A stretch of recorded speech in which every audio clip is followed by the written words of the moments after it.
Teaching magnet.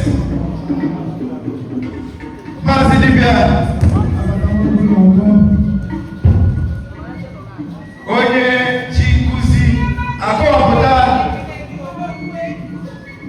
ọdịnala Igbo, onye chikuzi eme ka ala Igbo wee bụrụ oke mkpara ha na-ahụ a na-asọpụrụ n'ala Igbo niile na ụwa niile ebe niile ụwa sọtụrụ.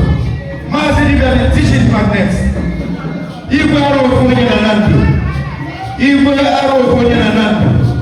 Ekene gị. Aje fọrọ gwara. Aje fọrọ gwara. Ekene mụrụ niile na igwe sobi. Igwe na-echebiri. Igwe sobi.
Anambra gina hangin ng pong ayan ihe na-eme ala Igbo. Egwu ala Igbo encompasses all these places. Anyị ga na-eji oyibo na-akụzi Igbo, jirigbo Igbo na-akụzi oyibo ya na-aba. Olu na n'olu ya nke ọ bụrụ na ị ga-abata ọ ma Chukwu Emeka Ndụka Ochie Bani Igbo niile anyanwụ Igwe, a great unifier, the convener of Anamachowanem, and Tata, Amatago Wanem, Ordinary Igbo.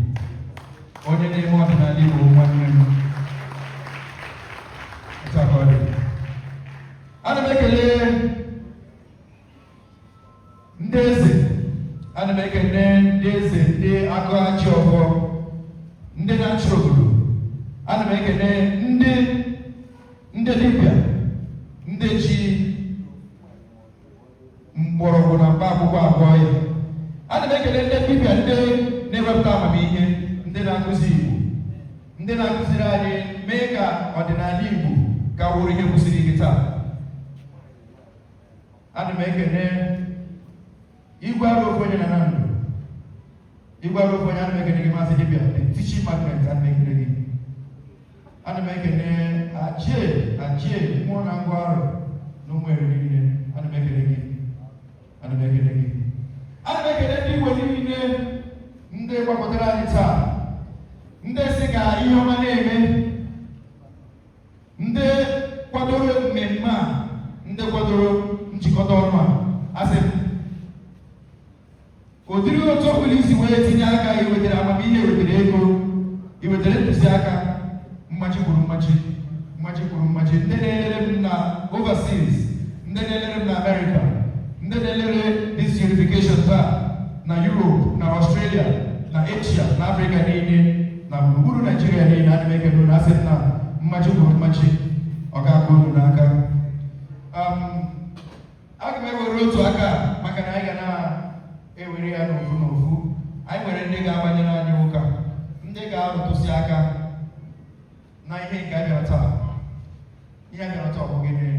Ijikọta ndị ọdịnala, ime ka ọdịnala bụrụ ihe mmiri mkpụrụ wee too oke osisi, wee chee anyị ndụ, wee chee ụmụ anyị na ụmụ anyị ndụ. N'ọdịnala agaghị ala mgbe ebe nwere ndị dị ka anyị.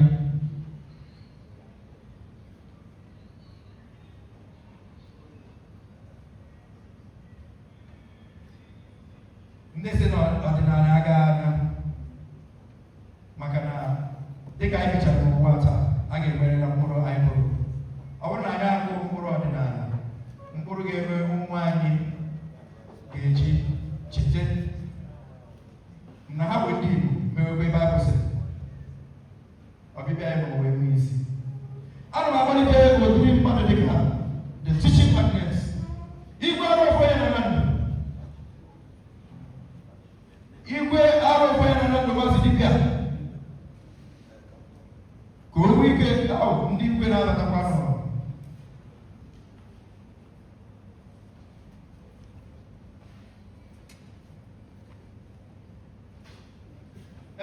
Biko anyị na-anabata the president of ọdịnala Igbo nationwide. Anyị ekele gị na ndị eze ndị Igbo ọcha, ndị na-ahụ maka ọdịnala Igbo.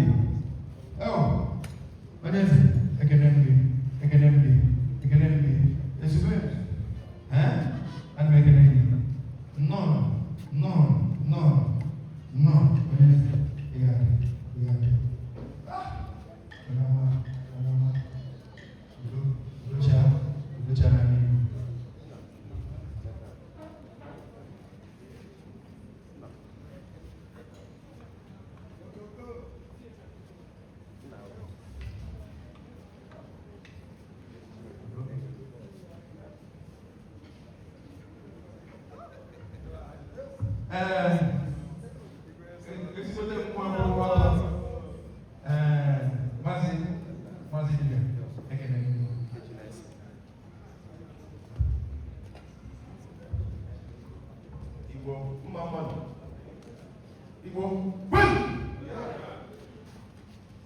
Igbo, one, kacha wezuo unu na-ebu ọnụ o nwere ihe unu na-ebele si unu na-ebu ọnụ ntị na mkpu ọzọ bụ na ọ nwere eze ama anaba nsị ka anyị na ọ nwere baịbụl ime checheche igbo mba chukwu ajụ kwụsị na iku ume na ọnwụ na-abịa kwụsị na iku ume na ọnwụ na-abịa gbọgọdebe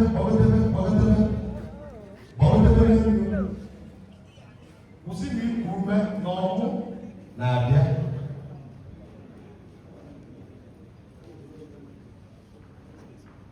anya nwakọ oke ọsha ọgwụ penny please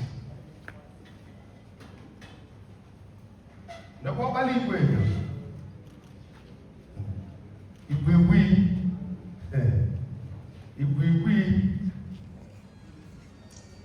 biko omenala Igbo atụkwu onwe kwụọ ọtọmụ n'aka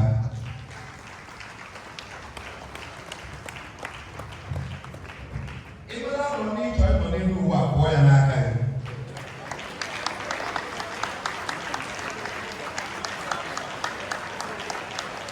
naanị ọkụ arọ ka ịtọ n'elu ndị asawasịrị ịkpọ metọkọ ọmụ ndị bụ isi n'ime onye tọkọ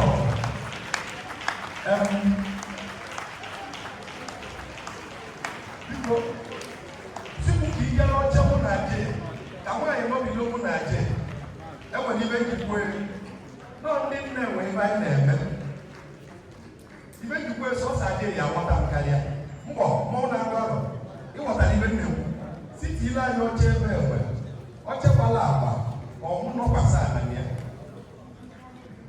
nna m gịnị m ọma gịnị m ọma ya ka ime na njedeko adam gịnị onye abalị igwe abalị igwe ozi egwu isi ahụ ya na-eke maka ndị abịa nna m ya ịdị ka nwoke na nwunye m gịnị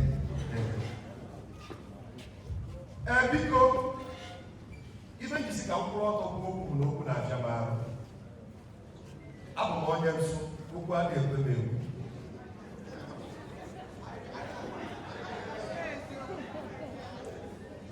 nke ka nke m na mụ bụ onye imere na-eme andị ibe nwabụ okwu oyibo ọzọ ya aba m ọnụ okwu ikpeazụ ya aba m ọnụ bụ okwu oyibo bụ andị nwa kwuru maka na ntụzụba akwụ Igbo nọ n'iru m na-ede m ka ọ tụkwuo m ọnụ ma kwuo ebe ahụ na-ekwu ọzọ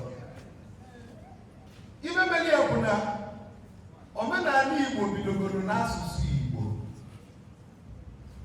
abịakwa m ikwu ibe ọbụla n'ọka ntụ igodo ga-alụ ibe mere anyị ji bịa n'ọnwa ibe ji kwuo na ibe nwe anyị na-emeta anyị na ọ bụ na nwaanyị atọrọ ya ibe a na-eme enweghị isi ma ibe kpatara ya metụ nwanne gị aka sị ya gịnị bụ omenala ọ ya asọ m ka ndị na-esi ibe ise n'ọba ọta aka were n'uzu maka na a na-eme ibu nnọchi ndị mkpụrụ onye anyị nọchiri ibu ada nga amụsụ nke bụ eziokwu ka m na-ekwu ọ bụrụ na ọ ya ekweme ndị na-ese ibe onyonyo were n'uzu wee bịa were na enwere iwu were uzu wee bịa kwụpụrụ nwaada anyị n'ezi ka nwaada atlit ikwuchie ụmụ agbọghọ ezo na aka ebuka kwuchie ụmụ ọ ga-abụ ụmụ agbọghọ na-elele ụmụ agbọghọ gwa ya gịnị bụ omenala metụ nwanne gị aka sị ya gịnị bụ omenala ndị gboo kụziri anyị n'ana bụ nwaanyị na-egekwe ntị si ya na nsị ya na ana bụ nwaanyị ana bụ nwaanyị maka na ife niile dị n'ụwa nwere oke na gịnị nwunye ọkwa na ya igwe bụ di na-anụ ala ozi ọnwa ọdịnala ọkwa nnukwu mmadụ zoro n'ịkpa ọkwa nnukwu mmadụ zoro n'ịkpa a na-asọpụrụ onye ọbụla niile n'ebe aka mụkwa maazị ibi oji nkụzi mmụọ ji aka ji ọkwa arụ ofu ya na biko ana bụ nwaanyị ele ana ji bụrụ nwaanyị di na-anụ ya bụ igwe ọkwa na eziokwu igwe chọrọ ịtụ ala ime kedu ibe ọ na-eme kedu ibe ọ na-eme ọwụ gbasara ya amịrị ọrịa mmiri ka ị ga-atụ nwaanyị ime ọka nta ahụ ụmụazị nọ n'ọnwa eji atụ ala ime ọrụ ikirikiri mmiri oyizo maka ntị na ọ nwere ihe amụta ọ bụ na ana bụ nwaanyị anyị enwe ihe ọ na-akpọ ome na ana maka ndị si na omenala abụrụ nwaanyị n'anya ebe ntị na ọ nwere ihe amụta ana bụ nwaanyị mụrụ agbara anyị enwe ome na ana kedu ihe ọ bụ na ife niile anyị na-eme bụ ka anyị wee mete nwaanyị gịnị mma metụ nwanne gị aka sị ya na nwaanyị ọ ga-eme ịghọtie etu a ga-eto ogologo ana the feminine goddess ma ọ bụrụ ọnụ ndị iti mana ife niile anyị na-eme bụ ka anyị wee mee ka obi wee buo ana maka na obi gbalụọ nwaanyị ezinụlọ anyị ekwu ekwu ọmụ emejọ nwaanyị a na-ekwu n'ezinụlọ the balance n'uto na-enwere nhata nka ife kwụrụ ife akwụdobie ọkwana ya igwe wee na-anụ ala mana ya obi rapụ ala ka ọ gbaa agịrị si ya ịmana na ana nwere agịrị jụọ ụkwụ nwaanyị ka ịmana na nwere agịrị ya amụta ya taa mụta nke izi na ana abụrụ aja ana aja ana kwa ka mmadụ ana abụrụ gịnị aja ana ọtụtụ ndị Igbo je na ana na aja ala bụ ofu ife ọtụtụ ndị mmadụ na-eche ikwu ala bụ aja ala na ofu ife mụta ya taa ana bụ nwaanyị mana aja ala bụ nwoke o nwere ife mmụta ị na-aghọta ya kedu ife aja ala na-arụrụ ala aja ala na-eme ka iwu na nsọ eji eme ka obi ala zuo oke na-edobeli ya aja ala na ọnọdụ ka polisi onye uwe ojii na-eme ka iwu gbasara aja ala ka ya ime gị iwu gbasara ala ka ya ime gị imebie o nwere ife ị na-amụta igwe na-anụ ala mana ọ rapụrụ ya ọnwa agịrị kedu abụ agịrị ya nke atọ ọ bụ nwaanyị ọmụ ịghọtara iwu bụ agịrị maka na ịma na ụmụ nwaanyị aghọtara n'ọba ma bụ mmepere without the feminine nwere ife anyị na-eme ebe ewepụta ụmụ nwaanyị nwere ife anyị na-ebe eme so isi na ị na-eme omenala ihe ọ pụtara bụ na ị na-akwanyeli nwaanyị ugwu mee gịnị rulie o nwere ife ịmụta ya mere na ụka ọbịa bịara ebe anyị wee sị gị Jehova wee mee Adam ọla n'ụla wee si na mkpịsị ngụ ya mmiri ofu mkpịsị ngụ wee kee onye metụ nwanne gị aka sị ya na asị dị ya kwụsie enyi ke sị ya na asị dị ya onwe nnụnụ nwoke kere nwaanyị mbụ ị maara ebe esi eke nwoke ị maara ebe esi eke nwoke na ndị kere anyị na ndị kere anyị na ndị kere anyị na ndị kere anyị ewezụga ndị nwa aja apụta ụwa ele ndra ịfụ m ebe m na-aṅụ ala ọkwa omenala ka ị gara ime a na-ekwu okwu ihe mesịrị gị bebe ibe ka m na-ata nga m na-egwu egwu ọsọkwa nwoke ra isi ka ele enwe amụta gị n'ụlọ ọgwụ kedu ibe izi mere kedu chukwu izi zụrụ gị kedu chukwu izi zụrụ gị kedu chukwu izi zụrụ gị mama gị nwoke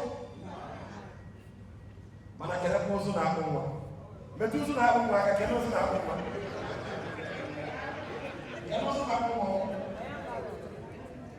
maka na oyibo kwuru ibe mee gịnị akwụdobe ya mere na nsọ kachasị nsọ n'ala Igbo bụ ịsọ otu ala ndị dara mbụba ya ma ebe a ndị onye sọ n'otu ala ala na Nnechukwu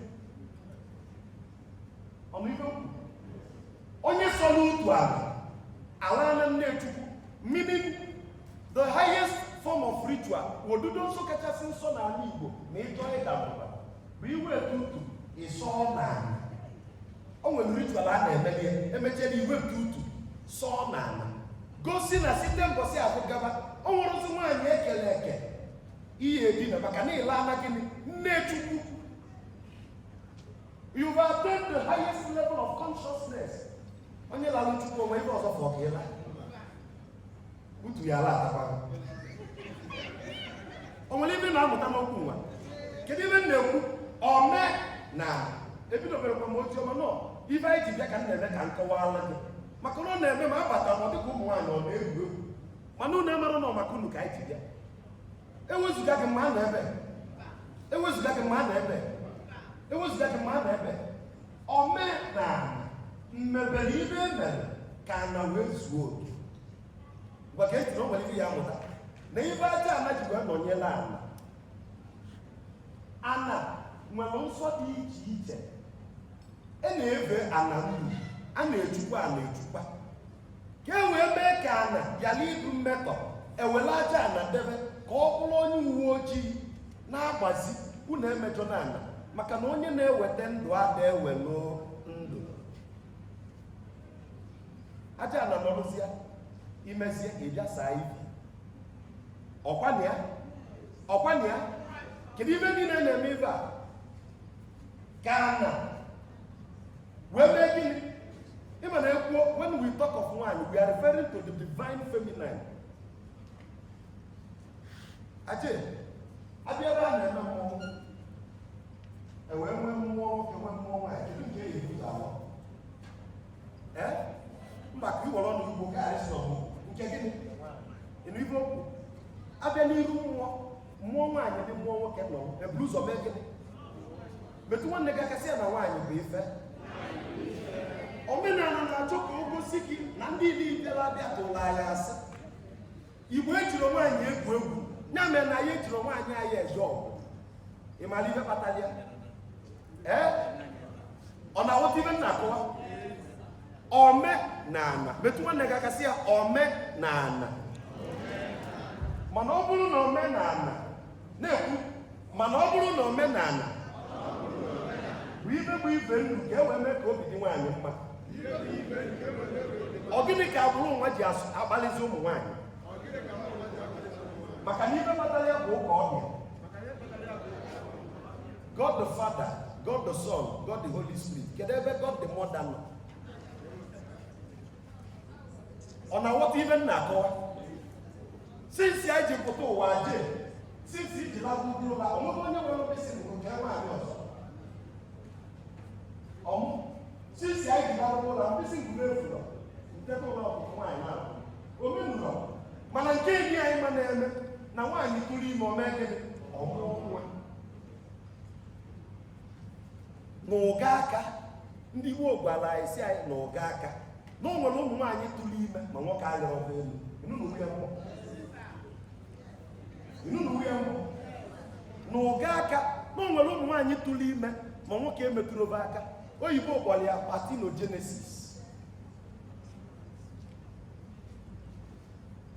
which means na achọgoro nwoke adịrọ na enwere ụmụ nwaanyị ka nwere power of sexual reproduction n'ụga aka mana kịta ekwutesi okwu ife anyị eme ka e wee mee ka nwaanyị dị mma ịgbakasịba ọnụ ma na-esi niile eme ọmena mana ekwentị ka ịghọta that does not mean that omenala places little value to the masculine ọ bụrụ ya pụtara na omenala asọpụrụ ọrụ nwoke ị na-aghọta ngwa ka nta ala gị mmanwụ o nwere ibe ngwalụ m na-ame nna ụtụ ị maara wiki ịma ndị lọya na-egbu n'isi ịma ịma ndị lọya na-egbu n'isi ịma ebe o si na ancient Kemet Egypt gboo ịmara ibe wiki a pụtara na mgbe nwoke megidere agụ ọgụgụ isi e wee gbagote dịka ọgụgụ isi nwaanyị zuru oke ebuvie wigi ahụ si na ọta anị ka nwoke ahụ tozuru mmanwụ ka m na-atakwa n'ibe when you attain the level of consciousness they begin to say now you are now in the same realm maka na ibe nwaanyị ise nwaanyị ka nke nwoke kpaka ọnụ ọ asị ibe anyị na-eme na omenala ka anyị kụziere ụmụ nwaanyị the full consciousness so that they can begin to operate ya mere na nwoke n'ibiri ofu nwaanyị uche anyị ezukere ezu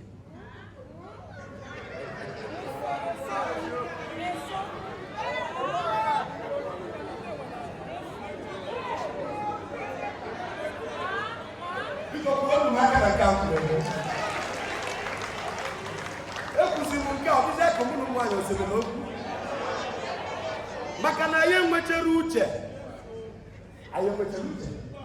anyị n'idili nwaanyị ya na-agbazili anyị eto ọkala ovu ịbụọ ịtọ maka na ejiri ovu nwaanyị eme gịnị aza nna anyị metụ nwanne gị aka sị ejiri ovu nwaanyị aza nna anyị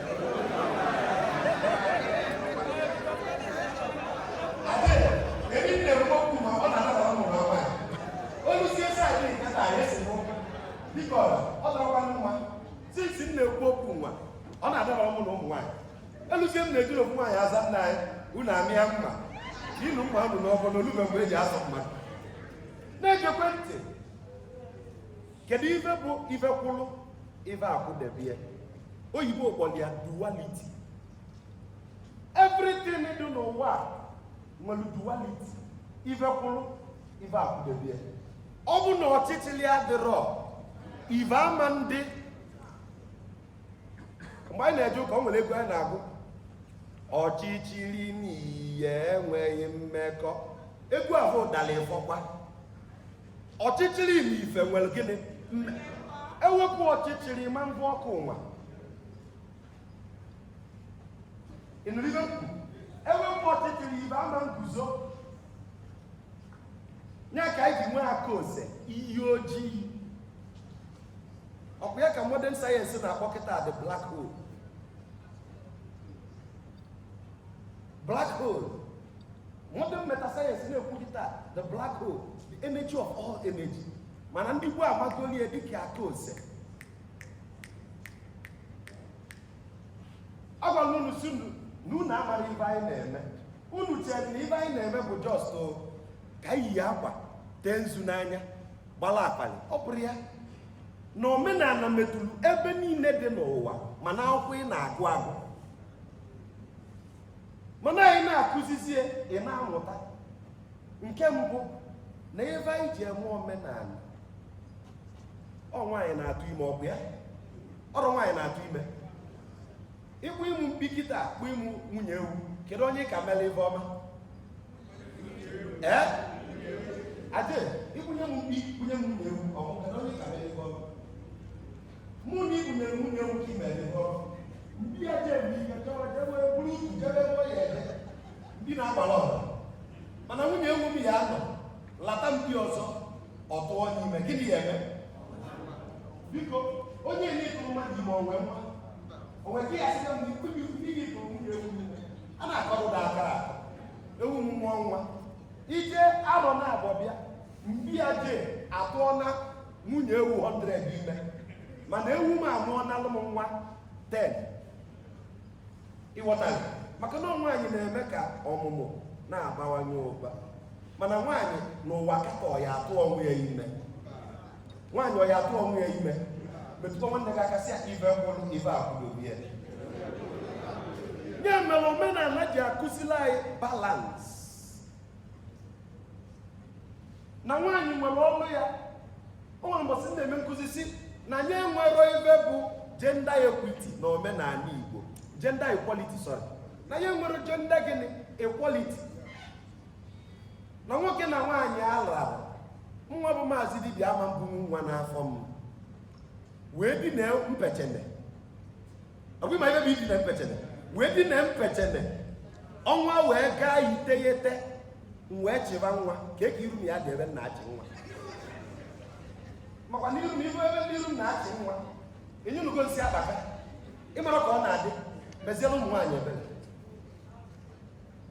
o nwere ibe nwaanyị ya eme nwoke ama mmenwu o nwekwara ibe nwoke ya eme nwaanyị ama mme gịnị nye ka ndị gboo ji si na ibe ọbụla nwere ibe Chukwu kelie ka o mee iji maatụ enwe kịta ka agwọ tiga gata n'ebe anyị nọ na n'ọnụ ụlọ ụmụ nwaanyị agba ọsọ true of us naturally ọ ibe dị n'ime ebe mana nwoke ya atụgharị azụ si kedu ebe o si abịa chọba okpiri oyi ejime gịnị kugbuo ya nye mere n'okike debelụ nwaanyị na nwoke ka ovu na-agbaziri ibie ovu a na-echekwa ibie o nwere ibe ịmụta ihe ejizi na ya si na ovu adịrọ mkpa ihe ejizi na ya si na nke ọzọ adịrọ mkpa ife kwụrụ ife mere gịnị akwụdebe ya kedu ibe nji bido okwu nwa maka na mebere ikwu okwu ife ji bido okwu nwa bụ ị na-abịa a na-ekwu okwu omenala ma na nke bụ nwaanyị nọ nke ihe eme ka omenala guzosie ike. Etu anyị dị kịta ọtụtụ n'ime anyị bụ nwoke ya apụbajebe ịchụ ego. Onye na-azụ nwa? Onye na-azụ nwa? Onye na-azụ nwa? Onye ya asị ụmụ gị na-ekwelu dị ka omenala be anyị dị nwa ma emenele. Mana ọ bụrụ na o nwere nke ịma anyị azụta ụmụ gị azụta. Dịka m na-asị ọkwụ ndị nne mụrụ gọvanọ, ọkwụ unu mụ prezidenti, mụọ kọmishọna, mụọ dairektọ, mụọ ndị ori. Ọnụ mụrụ ndị asarapụ na-ekwu nwadị mma dịla anyị o, nwadị njọ dịla anyị o, nwadị njọ bụrụ nke nwadị njọ dị nke onye nke mama.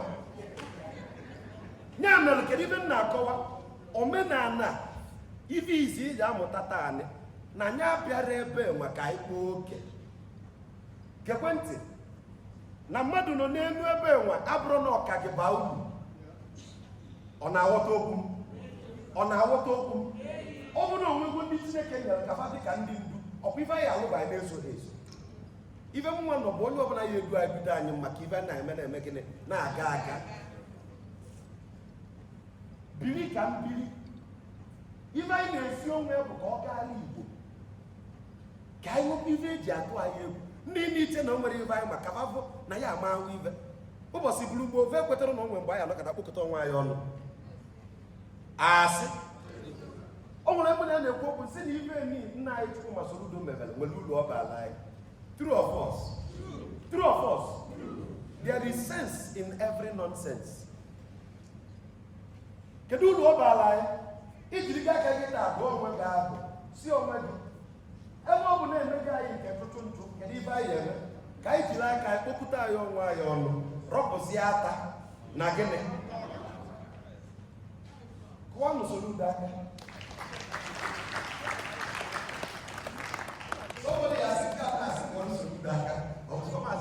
Onye mete mmemme gịnị eruo ya.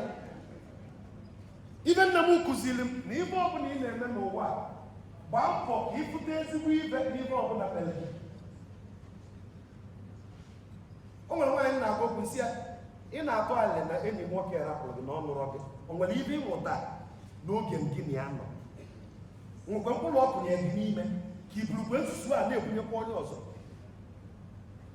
Nwe ibe na-akọwa gị n'ife ndị nna anyị Soludo osi ka ọ kpụbalụ ndị omenala ijirizi uche gị si onwe anyị kpokọta na onwe ụlọ ọnụ ka anyị rọọ ata na gịnị ọka. Mgbe anyị arọpụtacha ata dị n'ime anyị ọ ya abụzi anyị ọzọ, ọ ya abụ anyị ọzọ.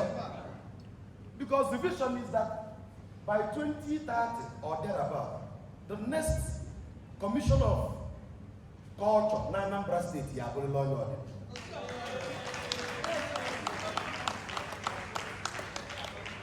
Mana ọ bụ ezigbo ife ifele na họọlụ ejuru eju dịka ụgbọala. Ọ bụ ezigbo ife mwute na họọlụ ejuru eju ma ife o gosipụtara na anyị nwe ife na-achụ ọsọ amabere na ife na-achụ anyị ọsọ.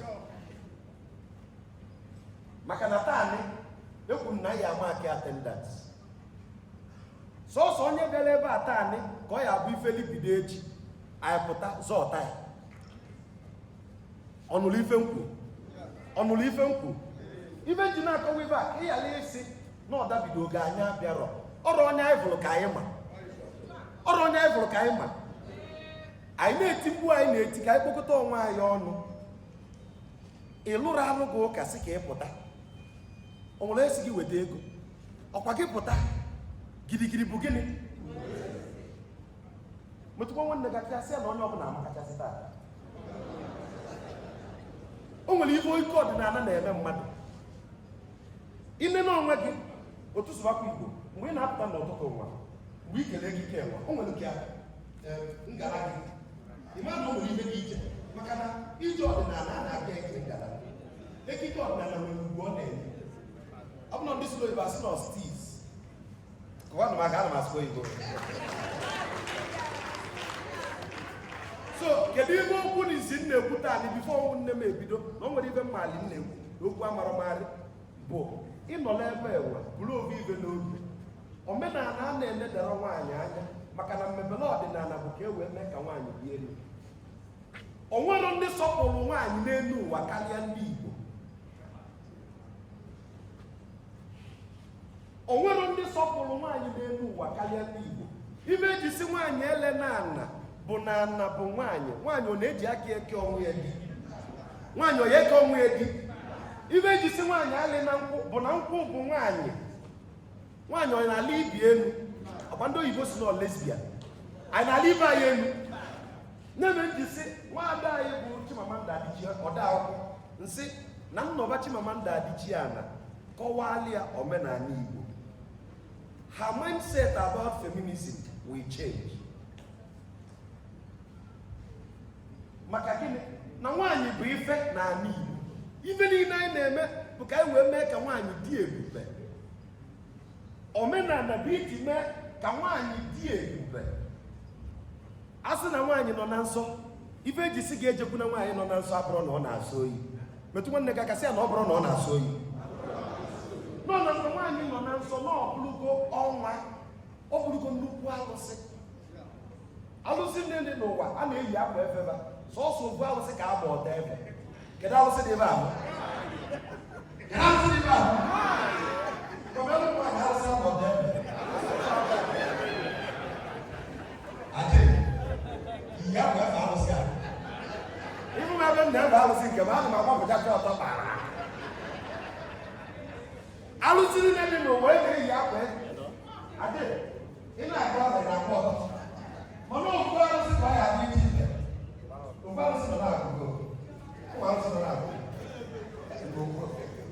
Sọsọ ofu alụsị ka agba ọtọ ebe. O nwere ibe o gosi gị. You come before them the way you are. I surrender. Ihe pụta onwe gị ebe a bụchi gị ike gị. Ọ bịala alụsị dị ebe a. Ife ji na-akọwa ife niile, this is the foundation of why we are here. Ka ịghọta diwo, kedu ife bụ omenala? Ife niile a na-eme ka nwaanyị wee mee gịnị dị ebube. If you have this understanding, ọ dịle gị mma. Kedu ife dị iche na ọdịnala na omenala? Anyị pụtara ụwa kwudo anyanwụ, ọkwa ya? Kwudo abọsị, kwudo ebenebe, ọbụ na-eche ndo, ọjị, ọha, ngwu, ụlọ, oke osimiri, kpakpando, ọnwa. Ife niile a dị n'ana, anyị mee gịnị? Anyị bịa. Anyị wee were ife a niile dị n'ana wee na-emezi ka ana wee nwee ụba. Is it making sense? Anyị ji ife niile dị n'ana wee na-eme ka eme ka ana wee dị elu ka ọ nwee ụba, ka o lite ele, ka obi dị ya mma, ka anyị baa na ndụ. So ọdịnala bụ ife niile chọnyere anyị. Anyị jizi wee na-eme omenala. Is it making sense to you now? Which is to say, na ele mụ na gị nọkịta na ọ bụ na isi na ị na-eme omenala ma ị nwere nsọpụrụ nye the feminine, ị maala ebe ị na-eme. Ị ma nke na-agụ m ike, mmadụ ya asa ya ọnụ sị na ọ nwere ibe bụ nwaanyị. Ọ bụ na alụsị dibịa bụkwa alụsị nwaanyị. Ị na-aghọta ibe m na-ekwu? Mmadụ ya asa ya ọnụ sị na ọ nwere ibe bụ nwaanyị. Ọ gbawakwa ngada, o tiwekwa alụsị dibịa aba. Ọ bụ na mmụọ dibịa bụ mmụọ gịnị? Ọ na-ahịa nne biko bụ ọgụ, nnezi onye anya sị ya ijikwa arụ. So biko, dịka m na-eje ịnọrọ ala, lote na ibe anyị ji bịa taa bụ ka anyị mee ka ọdịnala na omenala Igbo bụrụ ife ziri ezi, ka ọ dị elu, ka mba na-amara wee malụ na o nwere ife ndị Gboo rapụrụ anyị. Ọ bụ ọlụ anyị ichukwu echukwa ka ọ wee tọọ atọ n'aba Chukwu na ọdịnala.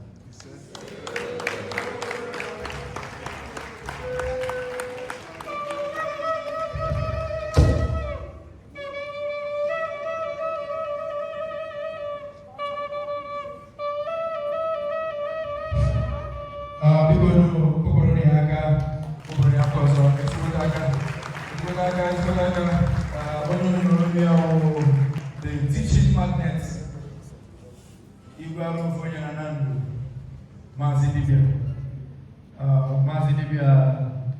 Emena, ọtụtụ ihe n'ala Igbo gbasatara otu anyị si nghọta ọdịnala ndị Igbo.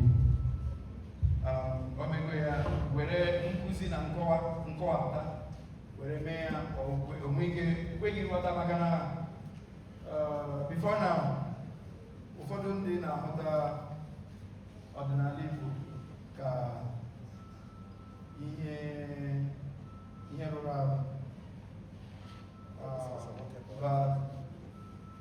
Site na nkụzi ya o mere ka ihe niile wee dị nwunye ihu. In fact, kwekwe na nghọta maka na ị ga-akpọtali nwatakịrị si kọwara gị ihe nọ n'abụ. Maka mgbe m na-eto anyị nwanne amụ na 80s, a sị na abụ eze a na-eji derogatory, a na-akpọ ya sị derogatory means abụ na-achọ onye a na-ahụta ya sị onye abụọla n'elu na enwe ihe echi eme. Mana ugbu a anyị na-ahụtazi ihe nọ n'abụ. Ghọta na abụ bụ nwere mmiri dị iche. Asịsị ka arụrụ mmadụ abụ na ọdị amara na ezigbo ihe. Maybe I probably this part na my introduction. By the grace of God, I'm also governorship of Imo State, governor of Imo State, and I will contest and I will win. And I will be the first. In fact, I will be the first governor. In fact, I got one here. Now, one of my manifestos is that freedom of worship at the Igbo. In here, the Christian religious followers, Islamic religious followers, the same thing traditional religious followers. That's in a part of the empowerment after building research centers. Now I get anywhere, part of the empowerment to I got over the home working there, more wine, when those in there. I have always go there on the Libya. However, no need to get a hero. On a touch, no governor they change this part because onye rụrụ even though ebe mmadụ na-eme na ebe aghara ma ọ bụ ihe na aka nkọchasị emecha ọrụ ya ahụ imecha day life of that person in the next 6 months, in the next 1 year, you begin to see something. Ị ga-ahụ ihe dị iche. So ga-ezie ga-eme gọọmenti ga-eji amata youth instead of hazi ha isi ekwenye ha egwu ma ọ bụ eme ha turn into political talks, it's not just ballot talks. When the Ministry of Arts and Culture should be able to make it forward that they are going to a round of applause for that. We shall try it and we shall succeed. And the rest of the states got already this particular system because I get you a safe way a lot of things. All right, I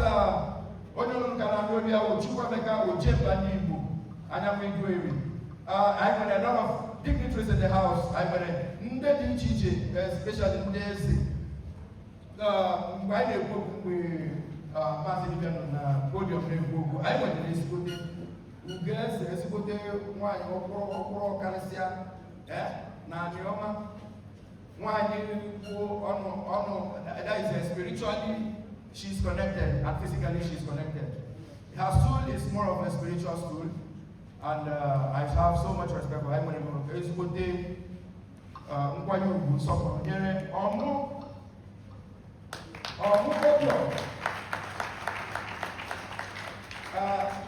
the other about my professor, before I went on in the presence of late Mata Dumbu, Her Royal Majesty. But she's late today, may her soul continue resting. She wielded the responsibility of that stool to the fullest. Make a move. When it's said in terms of traditional administration. And today, I can win somebody known as that same stool. Now you want to tell someone, you might say, no, not you can, or more of your better. I'm not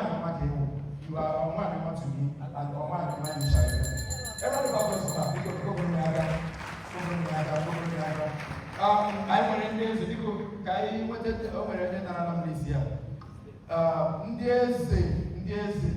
eze anyị na ha so emekọ ihe dị n'ọdịnala. Maka na eze ọbụla na-anaghị eme ọdịnala. Onye ahụ just king. Yes, because tupu ndị eze abụọ gị, ndị Igbo abụọ gị eze, kpọọ gị igwe, ndị Igbo abụọ gị eze, kpọọ gị eze. O nwere ihe na-eme ọdịnala. And n'ike nke Chukwu, n'ike nke ndị Igbo niile, ndị ochie, anyị nwere ndị eze. Kedu akwụkwọ a? I have to make that recognition. Ndị eze, ndị nọ outside that four southeastern states. And before I have another descent, because I want to know you. I did a revolution. In fact, I call it identity and cultural revolution. Some 5 years ago, if I can not go after, if I don't need, I'll watch a man with a man is with him. No, I don't have someone. No, because if you are way better than the same, even a yard is. And why I get better than no. Normally, when I'm not when you go to Imu, I bought you up your Gadiaga in the bee.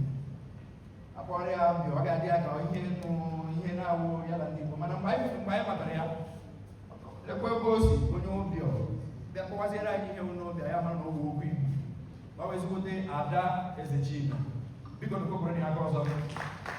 I want to say, there's a Nunana, it's a Diana, and Maybu.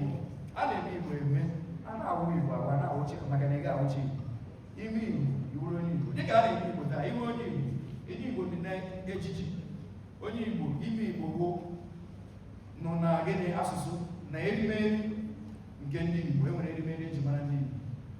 You didn't that will need. Okay, I don't recognize it. I'm a popular, and now for your boo. I'm so here is Royal Excellency, Eminent King, Professor Ambassador Onyechi from his Obiona.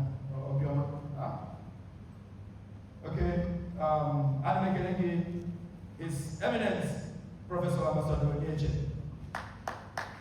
Okay. I know His Royal Highness Eminence Dr. Innocence Inebe. Because of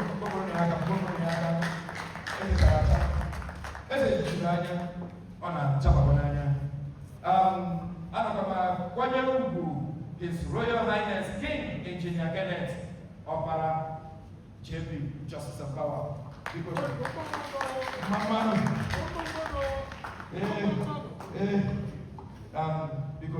I don't want that name that because they didn't have. It's what they wow. And all represented the Supreme Royal Council of Uganda. Okay, and I've recognized the Ainahaga no Kota na Overcomputer, Njikoto na Landi. Chief Joseph Adegwe, Dikora Omeri, Jama Chimatembu, Buru, Bikono, Kukuraniaka, Dikora, Anama, Ekelekwe, Chief Priest, Uchetna, Nasoba, Ache, Monagaro, Ache Monagaro,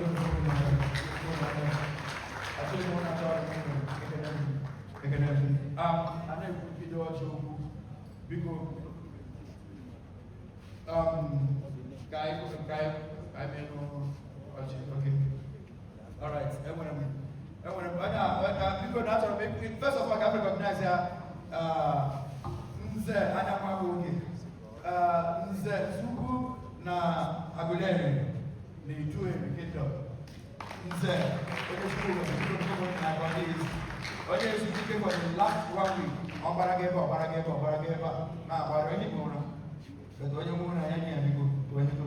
Okay, Anuma Ekele na kwanyere the Queen Mother, the Queen Mother, the Queen Mother, Yana, the Queen Mother, Anmekenegi, Yana Chief, Obina, Uchendo, Anichie, Ogalanya, the youth chairman, Obinike, Anmekenegi, Unusu Pado, say,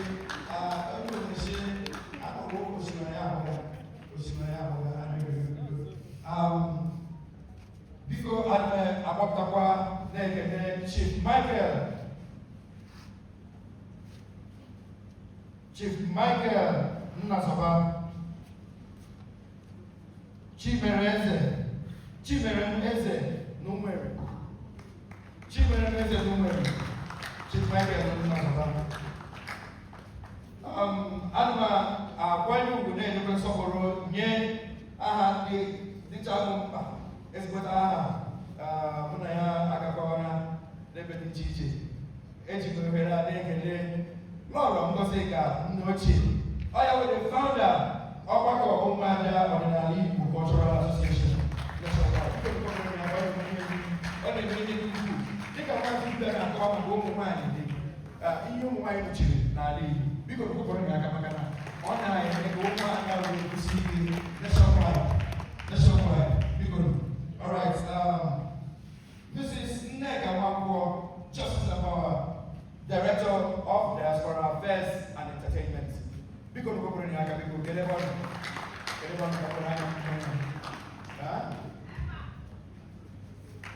Okay.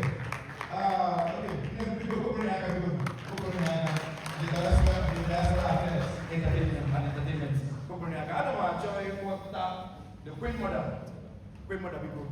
Actually, we need to charge.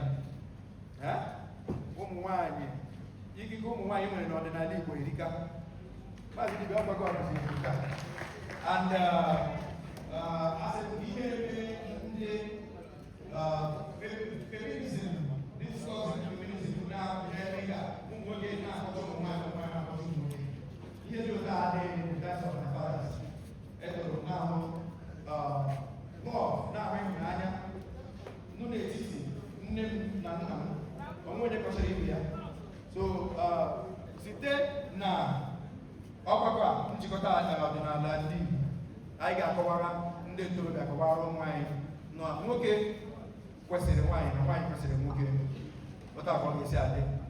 Nkọcha a na-enwe na Facebook na social media ọ kwesịghị ịbịa na njedebe maka na ignorance mere nwaanyị jikọta nwoke na enemy na ọwụ onye iro, nwoke na-ahụta nwaanyị na ọwụ onye iro. Ile anya ndị awụ ndị ọdịnala, biko na iwere onye ọdịnala kwụrụ gị aka na Chukwu agọzie gị.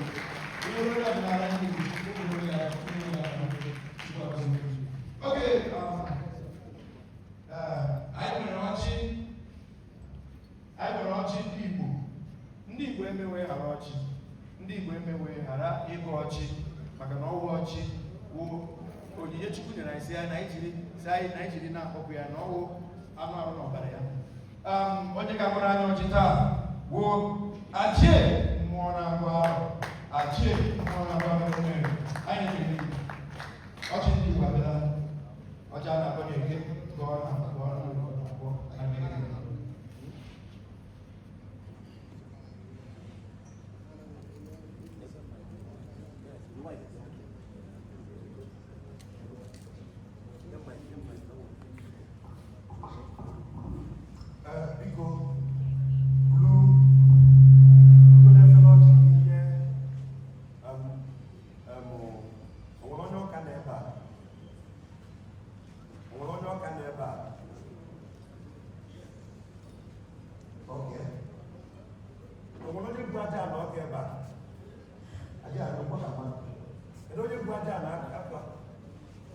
First of all, we're not going to do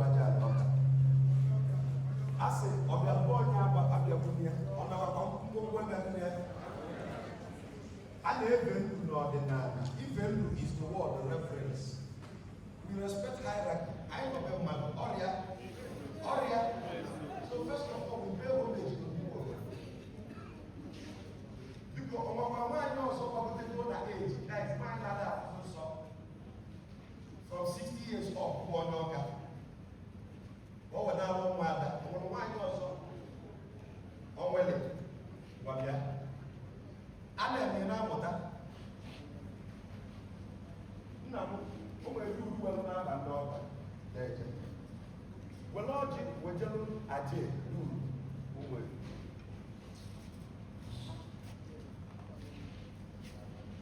ngwa were ọjị wetalụ nna m His Royal Highnesses ọjị n'ụlọ ogwu ọjị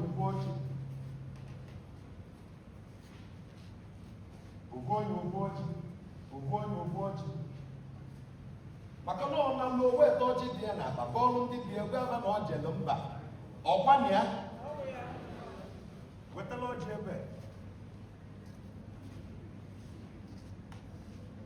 o nwere onye nyere aka n'isi o nwere onye mma ya dị ịma na m amachara ihe onwe nke ndala ogwu na-agba o nwere onye mma ya dị o nwere Ministry of Culture kedu ebe ebe nọ nchọ ka agba m na-akwọ echi ka agba m akwọ na kọ wetala ọjị wetala Ministry of Culture oke nwanyị Ministry of Culture ebe ọ nọ nke a bụ ọjị a na-eme ewere uru kọmishọna nwoke ọjị n'ọkwa ọjị ọles ma ọ na-abụzi nsọ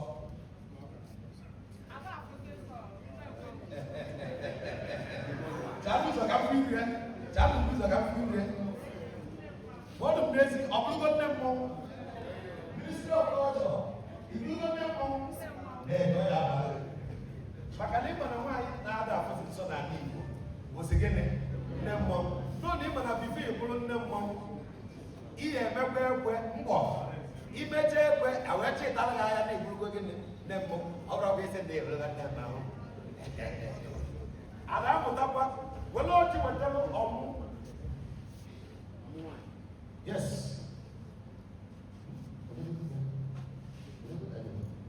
were ọjị wetara ọmụ o nwere ibe ị na-amụta bụ ọ n'omenala Igbo aka mgbe ụmụ ọjị ị chọrọ ike ozugbo oke aje ndị nwa chọrọ ike wo ọ chọrọ ike wo m oke biwazi onye ego ị chọrọ ike wo aje ndị eke ụkwa na-aba agụ okwu onye na na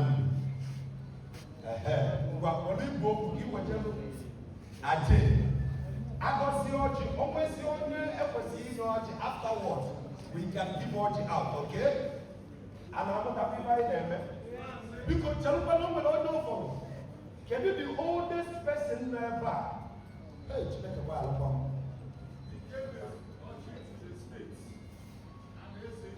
jeje biko eze eche ọ nọ ebe a kedu ebe ọ nọ wole ji wele ihe ala atakwa m ka jikọ na be m ga-ịchọ eze eji chukwu ayọ gba ala ji akwa na ya bido ọkwara ndị ezi chọrọ ịla ala n'ebe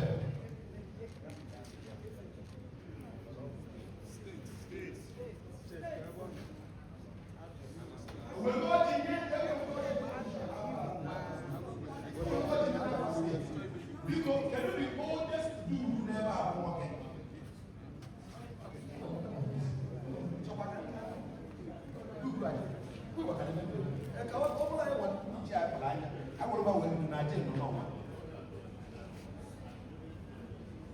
onwere onye ọzọ gbara ya wejere ya ọjị onwegodu fana atọ kerezi ikpe ndị aka ọgụrụ ya ala unu alakọrọ mụ na ndị Igbo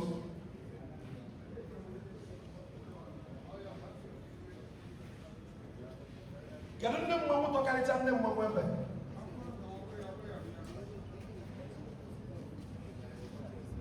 biko nke onye ji ya zelụ biko eji m ọtọriti ndị eze niile n'ebe a na duru ụmụ egwu dịka igwe arụ ofe ya na ndị na-asị ife gbasara ọjị niile all protocol duly gịnị observe ngwa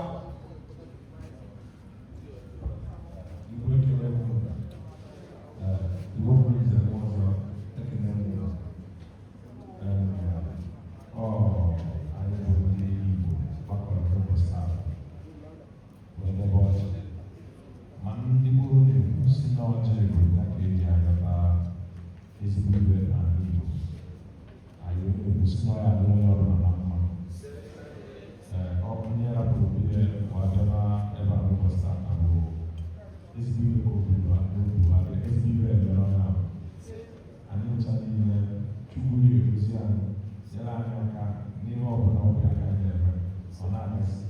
Aisubeche.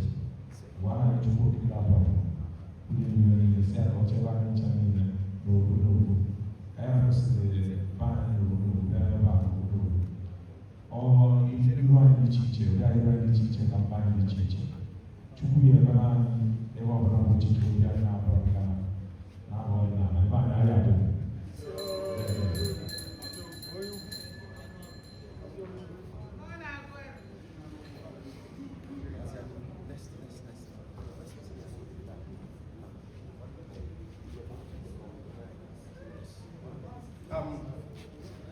Biko no ko bono ya ka ko no wachi go ara wachi wo isbote ihe dị mkpa na ọdịnala Igbo. Ndị Igbo mewe ihe ara ọchị mara na oge ihe mere.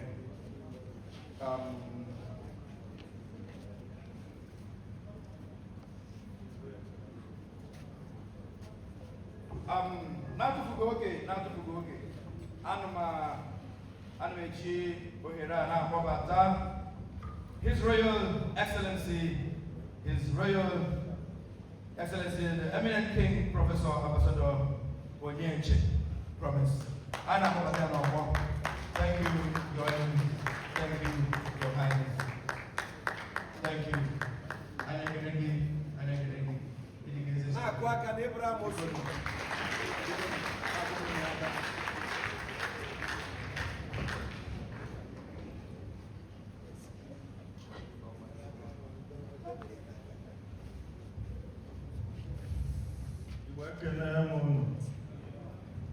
Igbo mmanụ mọnụ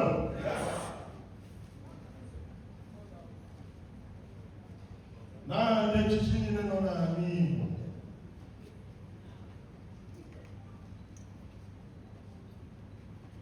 and Igbo mean both the 5 states I were in the southeast and the states I were in the south. Number 2, it is very special day. I'm going to show you it complements our network.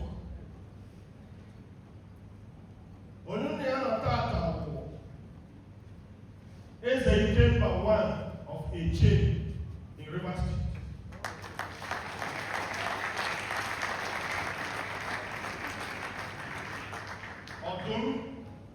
Ezumez Ojofa Sato as Onishi Alolapa Rishi, the progenitor, the keeper, and the protector of Ezumez ancestral altar in Igoria and Eche.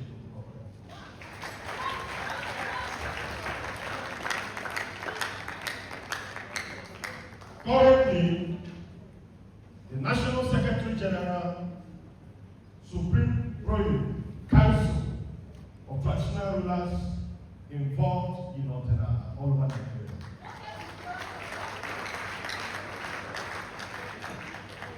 By the message of Chukwokika Dam, Ndichie,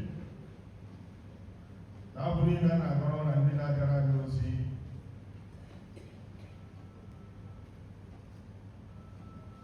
I was recognized the king of traditional medicine across the 17 states of southern Nigeria.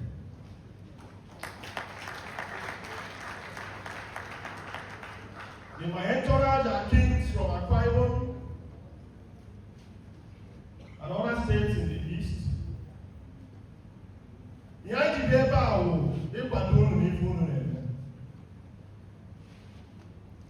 And it got to that the federal government has taken the bold step to recognize traditional practices.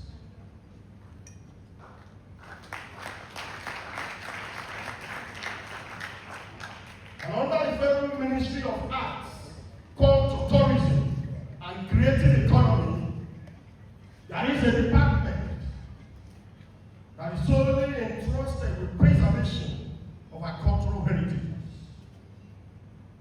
And also under the Federal Ministry of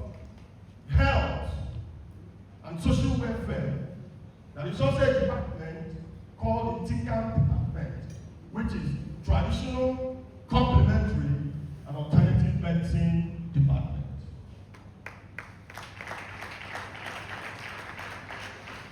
And in these two ministries, the Supreme Royal Association of Traditional Herbal Medicine Practitioners of Nigeria, under the Supreme Royal Council, has been given a national mandate to document all traditional practitioners in Nigeria, regulate them, standardize their practices, and ensure that they conform to what culture and tradition stipulates. And I will unveil to you briefly, because I have just 10 minutes to round up. This is the official mandate letter from the Federal Republic of Nigeria, the Federal Ministry.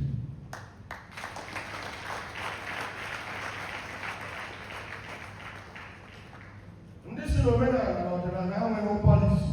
I'm going to unveil to you now the policies of government as it reads: Federal Republic of Nigeria, Federal Ministry of Health and Social Welfare. Strategic plan for implementation of the traditional medicine policies of Nigeria. Code of conduct and practice for traditional practitioners, and traditional medicine practitioners as well.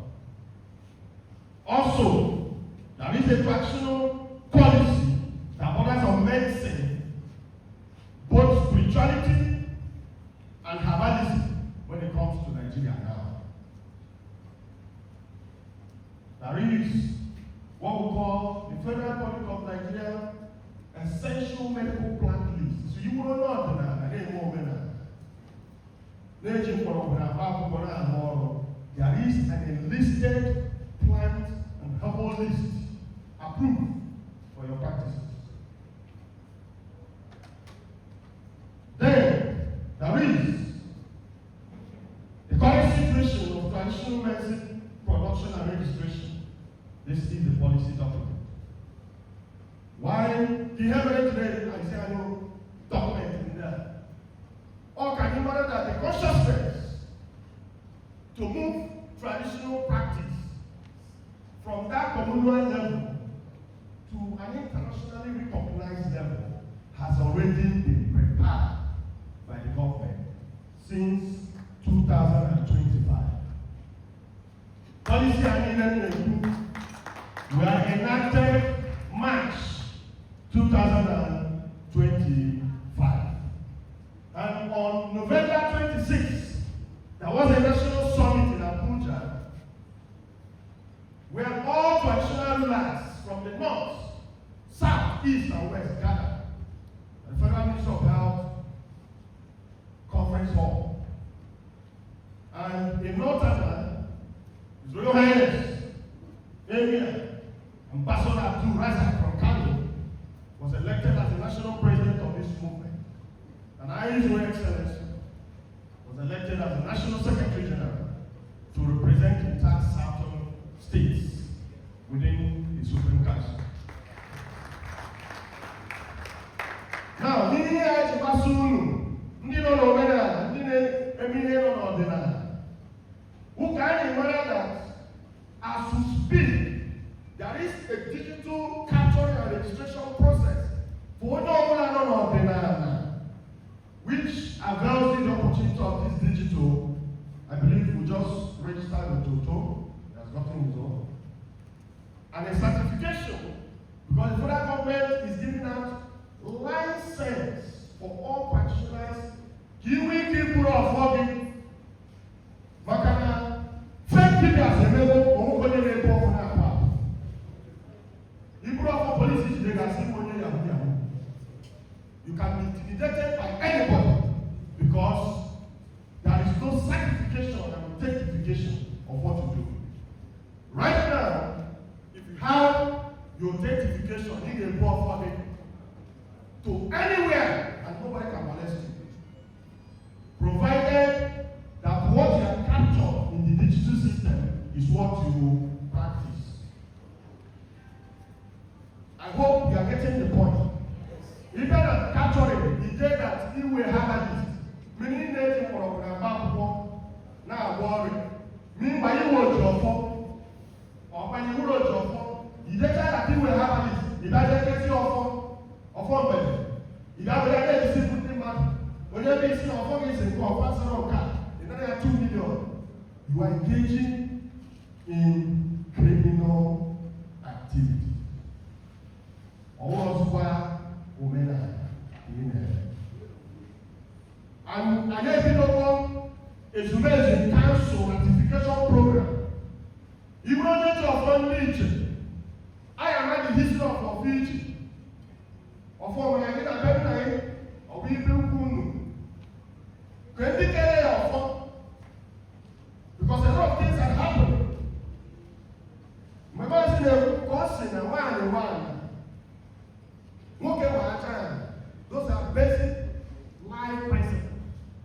What I want to shock us, Macaroni, the weather has been polluted by what we knew not when we are growing up.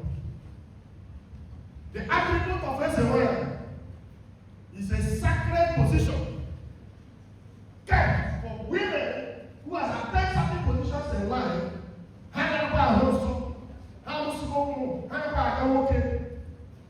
They are women kings who have served the land and have been given special recognition. It doesn't just end by recognition. They are being indoctrinated into custom as custodians, having self-authority as the kings to just oppose custom and tradition. You know why you need why? You want to why? Are you getting my point? Everyone in the many people in why? You wouldn't want to have any people in there is nothing like S1. And the area will take these corrections. The better if you arrest you, carrying S1 without an official enthronement by the community you come from, will prosecute you. Enough is enough. And we have said in our national policy program that the water is a deity. The water is what?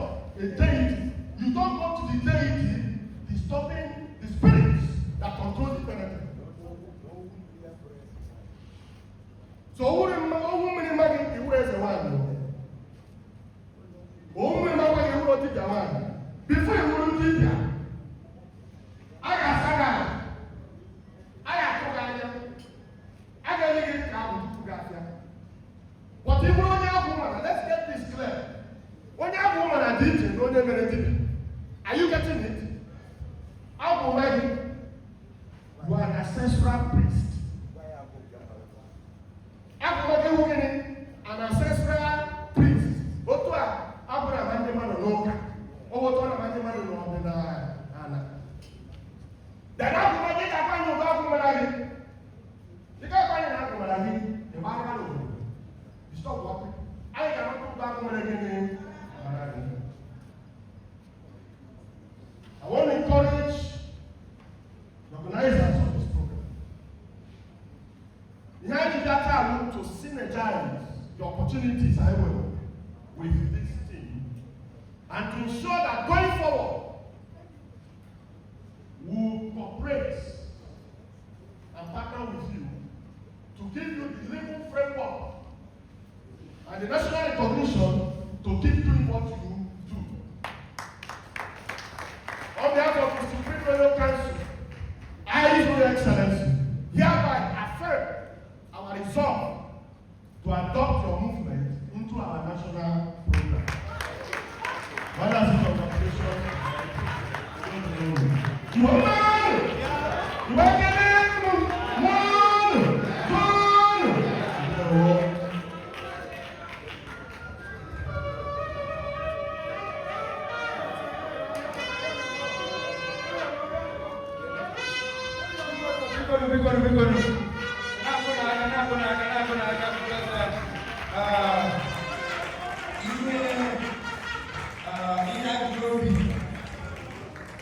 ihe anyị bụ n'obi emewego ọdịnala Igbo enwego iru, ọdịnala Igbo akwụrụgo otu o si wee dị.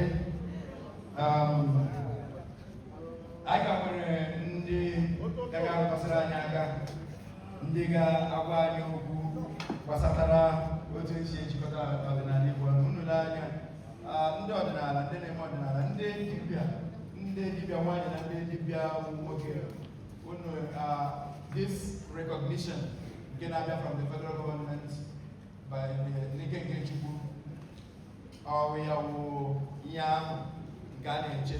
Dịka m kwuru na my government ma mụrụ the next governor of Imo State, na aka elebara anya na ihe gbasatara ijikọta ndị ọdịnala ọnụ, because a ga-eji ọdịnala achị.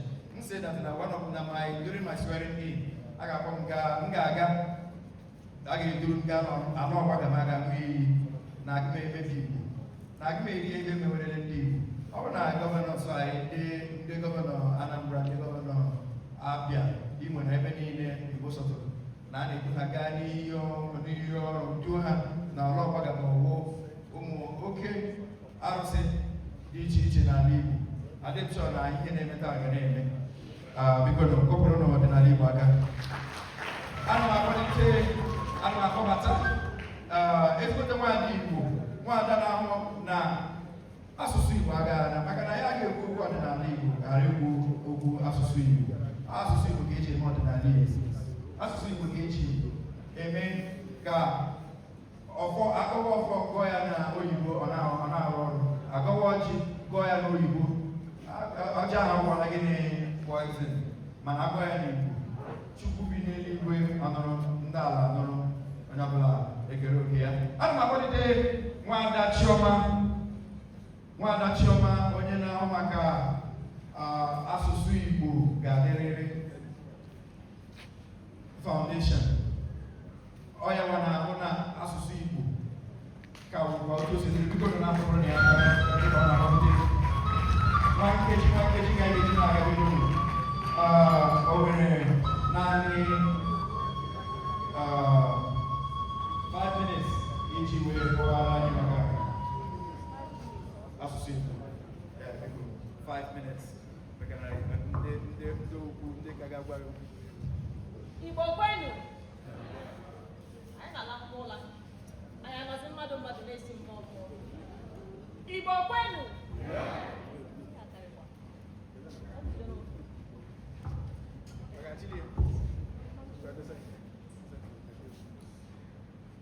kwezuonu, ndewonu. Ekele m onye ọbụla bịara ebe a tata, obi bụ m sọ aṅụrị ịkwa ọmarịcha ihu ndị mmadụ juru ebe ahụ.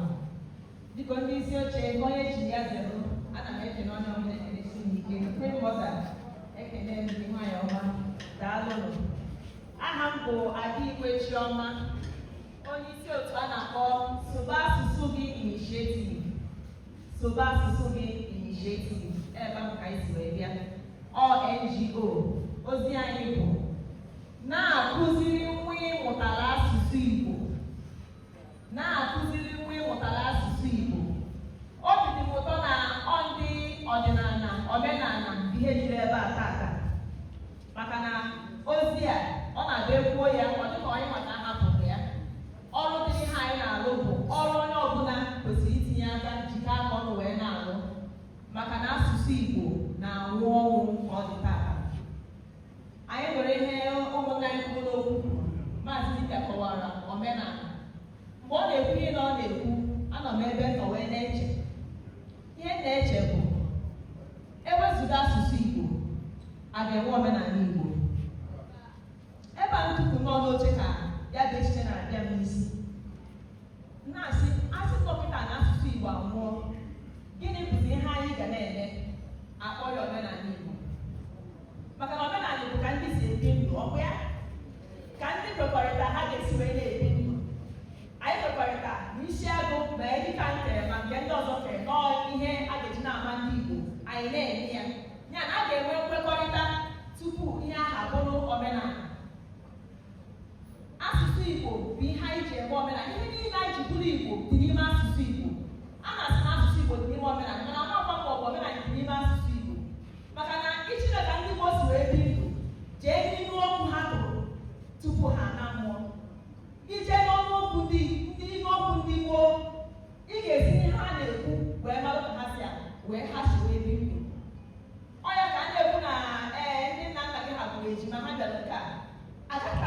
anụbeghị ọmụmụ ilu okwu Igbo ndị gboo toro ebe a na-ekwu ihe gbara ịba arụ. O nwere ịma na otu ilu okwu ahụ anụbeghị m ya, maka na ọ bụrụ na ọnya ha na-eme, ị ga-afụnata okwu ha kwuru na-alụ aka na ha gburu ejima ma ọ bụ na ha sọrọ ihe gbara mkpi nsọ, mana ọ dịghị otu ahụ. Ihe ọzọ m na-achịkwa mgbe a na-ekwukwa okwu, ọ nwere nna anyị ukwu kọwara maka agwụ. Na-echekwa ebe a ntupu na-asị agwụ na-ama mmadụ kwa ka esi ekwe na agwụ mara mmadụ ekwutere ya na-asị ka onye na-amaghị asụ asụsụ Igbo, onye na-amaghị Igbo ọmaghị bịa ọmaghị jewe asị nọ na ara obu onye dịka ka gwado gị were mma asụsụ asị nọ dịka na ya bụ ihe ama onye ahụ ọ ga-ama na ọ mara ya, ọ ga-ekwekwa omume na ihe ahụ ga-agbanwu mmadụ onye na-amaghị asụ Igbo na-amaghị ebe ọ ga-ebido o megbuo ihe dị na ya. Ọ ihe m na-eche, enweghị m ọsịsị ya maka ndị ka mmalụ nọ n'ọdịnala achọ ka ha zaa ya bụ ajụjụ, mana ihe njiwe na-eche ihe ahụ bụ na ịbụ ndị Igbo aghọtabeghị ha na-ekwu na asụsụ Igbo na-anwụ ọnwụ. Anyị aghọtabeghị, anyị na-ekwu ọ na-efe anyị efe na ntị. Kedu ka asụsụ Igbo si anwụ? Ebe ị nọ dịka jụọ gị ajụjụ, ị kọchadogo onye Igbo ibe gị na ọ sụrụ Igbo nyụọ, na ọ sụrụ Bekee nyụọ ọgwụ, ichiri gị ọchị. Ọ bụrụ ichiri gị ọchị, isi ekwu asụsụ Igbo, maka na Bekee bụ asụsụ bịara abịa, second language. Ọ bụghị asụsụ onye Igbo mother tongue, ọ bụghị asụsụ agbụrụ ya. Ọ ya ka ị ga-afụ onye China ọ na-ekwuji ị na-akpọrọ ya isi anyị na-asị ya yesa. Ọ na-agbaghị ihe ị ga-eme, ọ na-agụ please once ị na-asị ya yesa, maka na ọ gaghị ịfụtaghị ya na ọ gụrụ ọgwụ. Maka na ihe asụsụ na-alụ bụ mmadụ na mmadụ iche wee nwee mmekọrịta. Ọ gwụcha ịnụ ha n'ihe onye ahụ kwuru, ọ gwụcha ihe o ji wee kwuo ya bụ okwu. Mana anyị bụ ndị Igbo, anyị ji asụsụ oyibo ekwu na mmadụ ma ihe ma ọ bụ na mmadụ amaghị ihe. Nwata ije na Facebook ma soshal midia dị iche iche, ana m afụ ihe ejije ihe onyinye na dede dịka kpọta ụmụaka na-abụ onye nke asị na ọ kụrụ ya gwọbe ya nke a, mmadụ asị ya sụọ ya n'oyibo, nwatakịrị ha ataghị ehiwe ọnụ. Ije na kọmentị ha na-achị ọchị. Ọ bụrụ ndị Igbo, ha na-achị ọchị na-etinye laik, na-etinye ihe na-etinye na Facebook, were ya na-eme mmadụ akaje maka na ọsụta ha asụsụ bịara abịa na-abụghị asụsụ nke ya. Abịa na asụsụ nke bụzi nke ya, onye Igbo na-asụ Igbo o nweghị ike ikwu okwu bido kịta bụ nkeji na abụọ na-etinyeghị ya is na words. Itinye ya asị na ịmaghị, itinye ya ịmaghị ịma ihe ị na-ekwu. Ikwu okwu dịka onye Igbo, so my dear, as I was saying, yes, asị na ịma ihe ị na-eme na ịgbachi mkpịsị. Mana onye Igbo na-asụ Bekee tinye ya Igbo ma ọ bụ na-asụtaghị ya ka o kwesịrị isi wee dị, asị na ọ dịrị ọgwụ. Ọ bụrụ ị na-eme ihe dị otu a, isi ekwu asụsụ Igbo. Ọ bụrụ na nwa ịmụta n'afọ iku n'aka ma nke togoro eto amaghị asụ asụsụ Igbo, isozi wee na-ekwuzi ya pii, maka na ihe ga-aga n'ihu bụ osi n'aka fere aka ọ banye n'aka ọzọ. Nna nna gị asụrụ Igbo, sụcha tinye n'aka nna nke gị nwa, asụrụ ya mgbe ụwa bidoro, maka ndị Igbo bụ ndị gboo. Asụrụ Igbo mgbe ụwa bidoro wee na-aga gagide rute na nke gị, gị na nwunye gị wee were ebe gịnị zodi akwụkwọ wee sị na ọma nga n'ihu. Ọhịa ahụ ka ị na-eme mgbe ị si na nwa ga-ama nsụ Igbo. Izodi akwụkwọ, nwatakịrị abụghị anụ elu, ọ bụghị anụ anyị, ọ bụ ụsụ, ọ bụghị ebe ọ bụ ahụ. Ịnatabe nna gị anakpọ gị dike, a na-etu gị afa, echichi niile dị n'ụwa ichie ya, akụrụ ogede, ịzọrọ ụkwụ egwu, maka na ị na-aghọta ihe egwe na-akụrụ gị, ị na-aghọta ihe onye ọcha na-afụrụ gị. Nwa ga-etupu na-ekiri ka onye ọbịa. Nwa ịmụta n'afọ bụ nnọchite anya, maka na Igbo ihe a ji amụ ọmụmụ bụ maka gịnị? Ka aha ka ezinụlọ wee na-aga n'ihu. Ọnya mere ihe ndị nna gị ma ọ nwere ha nche wee tinye gị n'aka ka ezinụlọ aha unu wee na-aga n'ihu. Mana ihe ị na-eme wee sị na nkụzi nwa gị asụsụ Igbo, maka na asụsụ Igbo ka eji etinye onye Igbo mmụọ Igbo n'ime. Ime onye Igbo ọ gbara ọbara Igbo, mana ọbara Igbo ahụ adịghị ire ganye n'itiri asụsụ Igbo wee zụlite nwa. Iji ijiri asụsụ Igbo zụlite ya, ọbara Igbo dị n'ime adịghị. Onye ka esi na ndị Igbo na-eme otu a na-eme otu nke ọzọ. Ọ maka na ọbara Igbo ahụ dị, ha na-agba mbọ ọhịa dị anyị n'ọbara. Ọ mmụọ asụsụ tinyere anyị n'ime. Maka nwa gị mee ihe, ịtụọ ihe okwu wee barịa ata, ha ncha ka ihe eji enye anyị akọ na uche. Ị na-ezi ụmụaka anyị na-apụta anya, ha na-ekpokwu ekpokwu. Ị na-enwe gị dị afọ 10 anya, nne na nwa gị mgbe ị dị afọ 10, nne gị si ego osi gị tupu asọmpi ya gwụsara na ịta ị na-echete ebe a, ịtụrịfe ọsọ. Mana kịta ihe iche nke gị ahụ, how he can't do it, he doesn't know anywhere. Otu ga-aja mee nke ọzọ. You keep on giving excuses na ị na-anagide ya, egbochi ya maka na ọma mmegbu ya, maka na ikwusowere ya ka ọ megbuo ya. Mụna ọta ihe m na-akọwa, UNESCO n'onwe ha, UNESCO abụọsịkwa nke emesoba asụsụ gị initiative. UNESCO bụkwa nke ndị mba ụwa. UNESCO ekwugo na asụsụ Igbo so na asụsụ ga-anwụ n'ọdịnihu, endangered language. Ọ ha hapụrụ ya, endangered language. UNESCO wee kọwaa ihe bụ asụsụ na-anwụ anwụ. Ka m pụta ihe UNESCO kọwaa ka wee maa ma asụsụ Igbo o so na endangered language a ka ọ bụ na o so. Ha si na enwere nke izizi bụ vulnerable language. Na-abịa na nke a, na ụmụaka na-asụ ya, mana ọ nwere ebe a na-asị ha asụ ya. Mgbe m na-eto ka asụsụ Igbo na ọnọdụ nka, maka na ije n'ụlọ akwụkwọ ịsụ Igbo apịa gị ụka.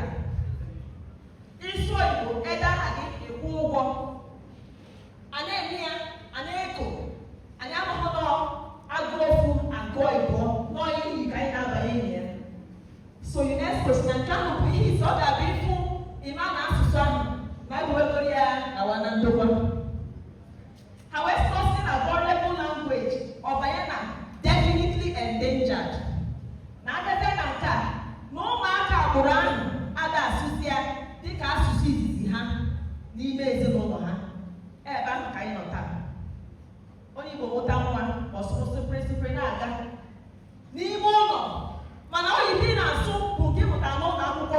Gịnị bụ agụ na mmadụ ama ncha akwụkwọ ka isi wee jee mụta bekee n'ụlọ akwụkwọ ka isi wee mụta bekee? Isi onye ụlọ na-akụzi maka ịnọ maka ị na-amahọ oge akwụkwọ ebido na ABCD kụziere ya ọmara tesis ngwa na ihe ị na-eji asụ bekee ọmụta ka isi wee na-asụ oghe eghe ihe ọ na-asụ. Mana nke ahụ bụ ọrụ gị, ịhazi ya, ị na-asụ sụpịrịsụpịrị n'ime ụlọ.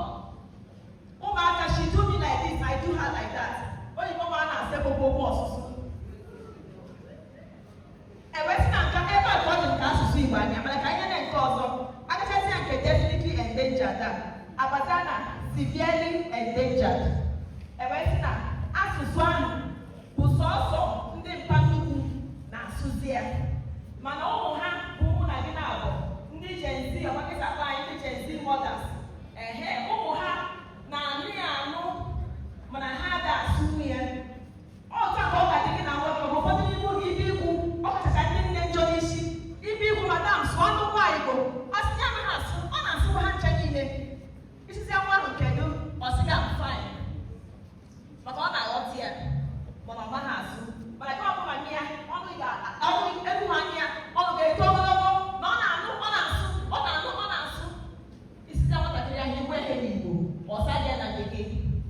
So na nke a dịta anụ ọbụla ndị mma nnukwu na mma nnukwu jizi akpa nkata, mana ụmụ nke ha mụtara ya, ọ ga-adị ka anyị nwa mgbe anyị ga-abụzi mma nnukwu na mama nnukwu, anyị na-asụ Igbo n'onwe anyị, mana ụmụ nke anyị a na-aghọta ya, mana ha ama na-asụ ya. O sizie na nke ọba eze na nke dị critically endangered. Ha si na speakers ndị na-asụzi ya bụ asụsụ bụzi ndị grandparents, ndị papa nnukwu na mama nnukwu ha, ihe na-asụzi asụsụ ahụ. Ya na ụmụ nke ha bụ nne na nna ada asụkwuzi, ụmụ ha ada asụkwuzi. Ka nchịkọta gị, ihe ị na-eme kịta, ọ bụ na nwa ga-asụghị Igbo, ị ma na ọ mụta nwa na nwa nke ya na-asụ Igbo. Ị ma na nwa ya mụta nwa ya na-asụ Igbo. Ị ma na ọ ka ga-esi megide ya, anwụtasịa na agbụrụ ahụ ndị na-abụghị na ha bụ ndị Igbo. Identity crisis ọ ha kpere na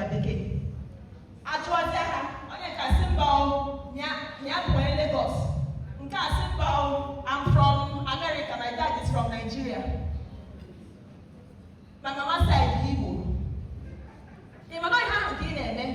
Ị ma na anyị ada-eche uche chenye ya echenye. Ihe anyị na-afụ bụ kịta ọ ihe na-ewu nwa agbata obi m na-asụ ọkacha nke m ga-asụ anyị aka na n'ọnụ ndị nne akpọrọ ya mother tongue maka na nne na-azụ nwa dịka ofu onye bụrụ okwu si wee kwuo ọ ndị nne na-azụ nwa ọtụtụ ndị nna ọ na-agba ọhụ obi ha anyị na-eme mana ha adịghị ohere ha na ụmụaka ịnọ ịmụta nwa 9 months gbuo ya onye ịmụta ka ọ nọchi anya di gị na ezinụlọ ya polygamous family ezinụlọ ndị Igbo ị maka o si adị maka ụmụnna si adị ị ga-aka ọnụ aka ụkwụ ga-esi gị ike n'ala nwa ọgụ dị na ụmụnna ma ọ bụ na nke ụmụada ma ọ bụ na nke ndị inyom di ọhịa ụkwụ agwa gị ji ọ ga-eji wee jụọ ka nama ga-eji wee jụọ ụmụahịa ọ dekedeke anyị na-emeri ya maka bekee na-enwe ụmụaka dekedeke ihe na mgbe anyị pere mpe ndị si obodo ebonata ifu na ha na-eme anyị na-akpọ ha ndị nzuzu onwe ka ha sicha eme ọ asụsụ eji wee zụ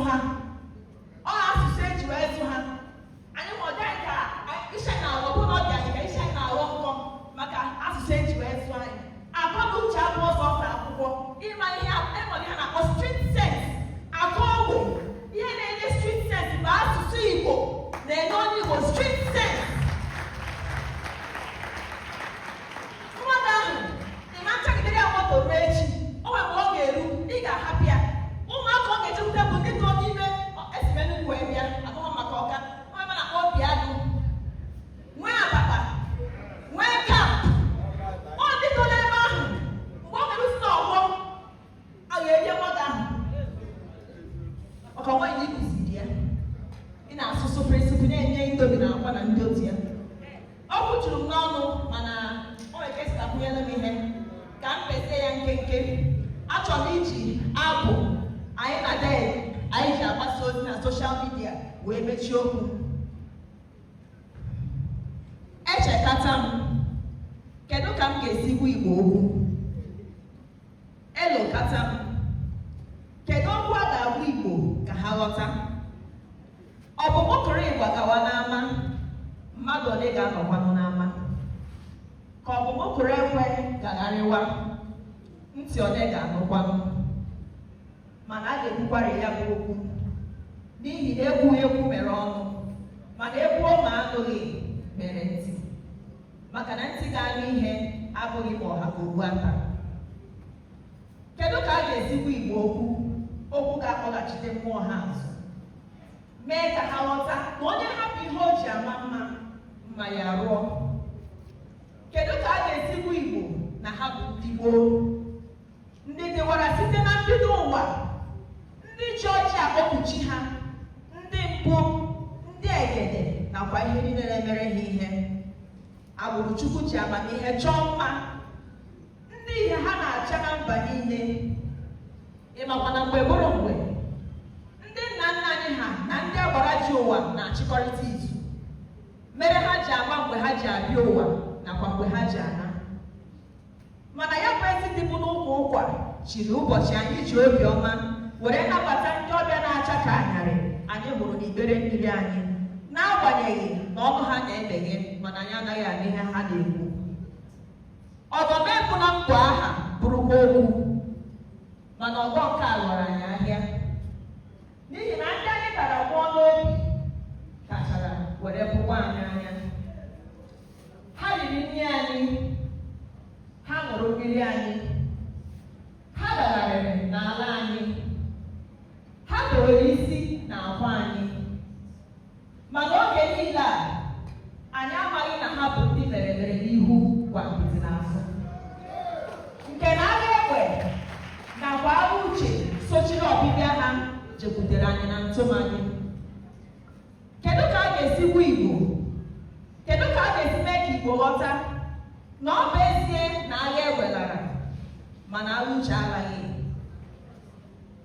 agha uche nke na-eme ohu akọ na uche esoghị ya wee na emeghị ihe ọzọ ọ na-akawanye njọ ọ bụ ohu akọ na uche ka onye Igbo ji mụta nwa gụọ ya aha ọ na-amaghị ihe ọ pụtara maka na a gwara ya na ọ bụ aha onye dị nsọ ka m jụọ ndị Igbo n'onwe ha ọ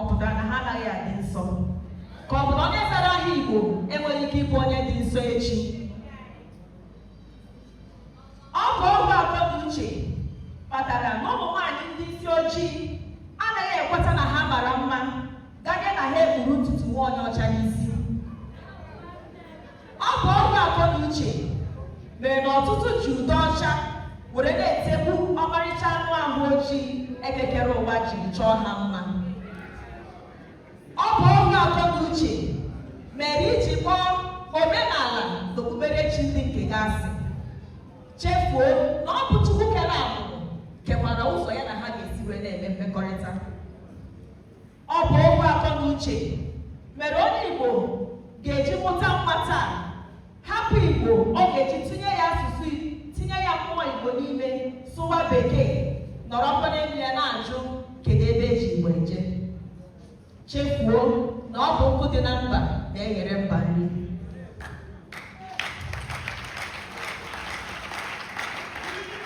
Kedu ka a ga-esi hụ Igbo na oge eruola mgbe ha ga-eche ihu ha ebe ha chere azụ ha, were weghachite ọba niile a kpọrọ mkpọkọrọ nke agbata obi ji ebo ntụ. Onye Igbo ya dokwa gị anya na ọ bụ n'ime asụsụ Igbo ka ekekere ụwa zoro amamihe ndị Igbo niile. Amamihe ndị nna nna di ha jiri mepụta nka dị iche iche nakwa akpụrụakpụ dị iche iche achọpụtagasịrị n'Igbo Ukwu, n'Afikpo nakwa na Nsụka. Amamihe ha jiri wuo ugwu uto ha hụrụ na Nsude nke mmadụ na-amaghị ma ọ nwee ike ịkọta mgbe ọ dịwara. Amamihe ha jiri gbuo ụzụ gboo n'oge yitewere mbido ụwa nke ihe akaebe ya dị taa n'otobo ugwu Leja. Amamihe ha ji họrọ ọnwụ dike n'ime osimiri karịa igbu ohu na mba ọzọ nke ụwa niile na-anụ taa dịka Igbolandị. Ọ bụ amamihe a nke si n'aka nna gị ruo gị aka ka iji eme ngala na-azụ odogwu dịka onye Igbo, mana ohu akọnuche ekweghị gị nyefee ya bụ amamihe n'aka nwa nke gị. O doro gị anya na ọ bụrụ na nwa gị asụghị Igbo na ụmụ nke ọ ga-amụta agaghị asụ Igbo, ụmụ nke ụmụ ya ga-amụta agaghịkwa asụ Igbo. Otu a ka ọ ga-asị gagide ganye na-amụta ndị nke na-agaghị ekwuzi ma ha bụ ndị Igbo ka ọ bụ na ha abụghị. Asị amara ụta a ga-ata nkịta na-eri nsị, na-eri akwa sita ndị nwe ya mmadụ ọ na-eri akwa were hapụ ya. Kụziere nwa gị asụsụ Igbo ka ọ nwee amamihe ndị Igbo, ka ihe niile Igbo ji dị ebube zuo oke n'ahụ ya. Soro asụsụ gị.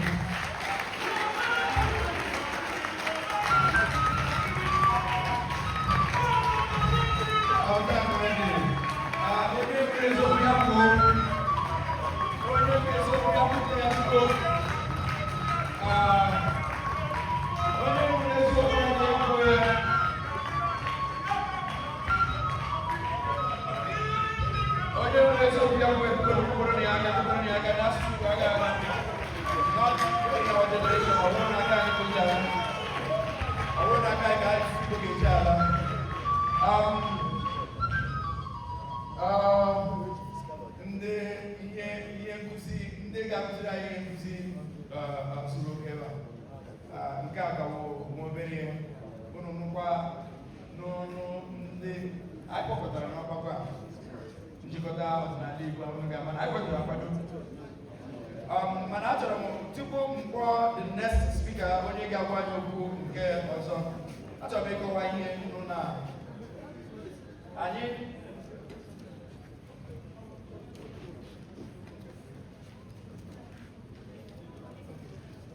biko na okpokporo nọ ndị eze anyị aka, ndị si Rivers steeti, ndị si Mba Mmiri, ndị si Mba Ọcha, okpokporo ha aka biko na ọ dịrị ezi.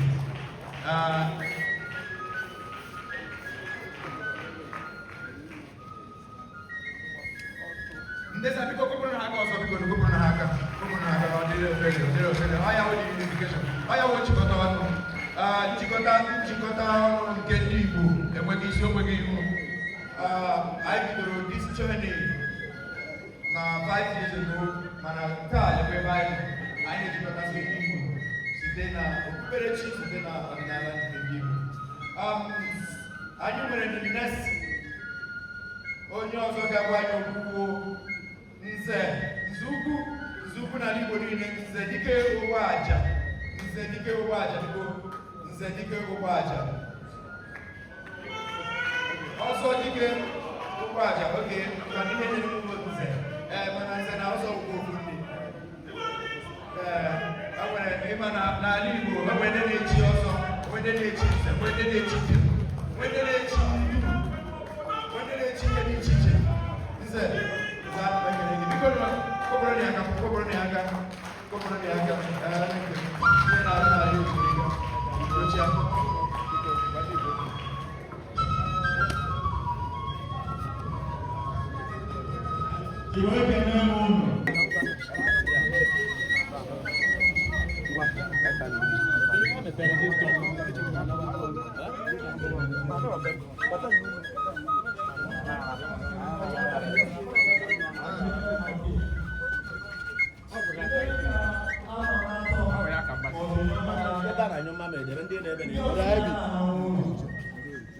onye ọbụla si Ọkịja gara ụlọ tupu ịpụta n'Ọkịja junction, aka nara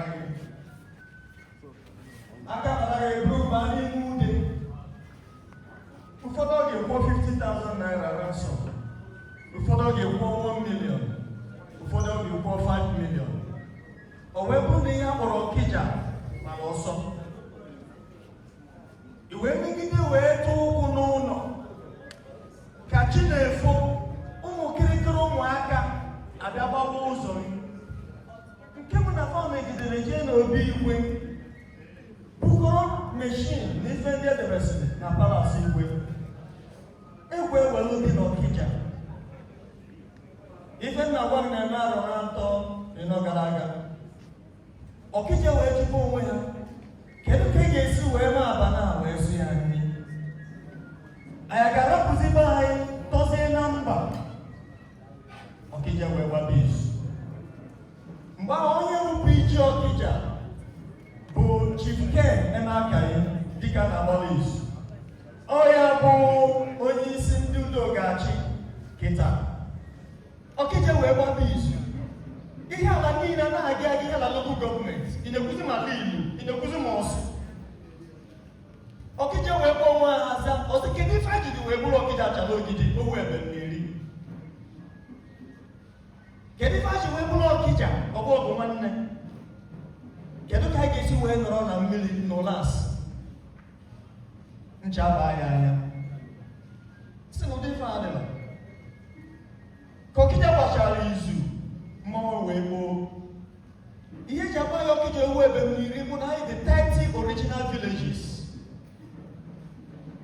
Ọkịja wee mebie maka mgbe ihe a na-eme a na-asị ka ndị na-eme ihe a anyị mebie na ụmụaka Abakaliki etu maso wee kwu asụrụ ụmụaka ha nọ n'ime ude. Ọkịja wee mebie na owu ebe mmiri dị n'Ọkịja ga-ebupụta arụsị. Villages niile alụsị be nna m bụ ha ya afa ọfụrụ ọgụju nri, alụsị na-eri nkịta, alụsị na-eyi agwa ojii. Obodo anyị esenye anyị wee ma alụsị ka anyị na-emecha anyị na-eme ya ka esiri wee tọọ each village 30 villages wee tụọ alụsị wee dịsị ọ bụrụ na ọmụnwa na-eme ihe, ọ bụrụ na mmadụ na-eme ihe n'isi ga-abịa ọhịa. Emechaa wee mazie eze alụsị Ọkịja ụlọasị Akodi Agbogidi Ezu agadi tigburu agbọghọ. Oruru ọnwa 3 ka Ọkịja masịala alụsị ewee tọrọ ofu nna m ochie baa n'ime ude n'ụlasị mee ka na-eme nna m ochie agha nwụọ, ebupụta ozu ya na main road. Ọ nke ahụ bụzi ebe alụsị niile agha atụrụ si wee bịa ọrụ. Ofu onye n'ime ha wee jee ije ụkwụ akpọọ ya aka wee bịara ya, o were gụbazie nka nwanza. After 3 months Ọkịja tụrụ alụsị ewere kpọba afa nke na-eme aka anyị ewee pụta n'Ọkịja wee kpọọ ndị Ọkịja azasị okwenufuru list a villages niile ịmara nwa gị kpọpụta ya maka onye dị ka ụmụnne ya ma ya. Ọkpụkpụ list ya anyị chọrọ ịfụ ha. Ụfọdụ agba ọsọ, ụfọdụ ana mba, ụfọdụ ka ejidere, ụfọdụ apụta mkpere ọnụ ha, ụfọdụ furu efuru ụta. O nwere ka ndị gboo si eme ihe fanatazi Ọkịja wee jide oyi. O wee na-emezi ụmụnna anyị nọ n'ala Igbo chọọ ime wedin, ha abịa Ọkịja. Ụfọdụ ndị nọ na Azịa chọọ ime wedin, abịa Ọkịja. Ọkịja wee jụrụ oyi. Anyị wee chọpụta na ọtụtụ ndị na-eme ihe a obodo ụmụ nwanne anyị na ọbụrụdụ ndị mba anyị che. Kedu ebe okwu m na-aga? Taa anyị na-ekwu okwu insecurity, mana anyị na-ekwu okwu insecurity na-adịghị ọdịnala Igbo. M wee jụọ egwuregwu gara aga-agbanwe ebe.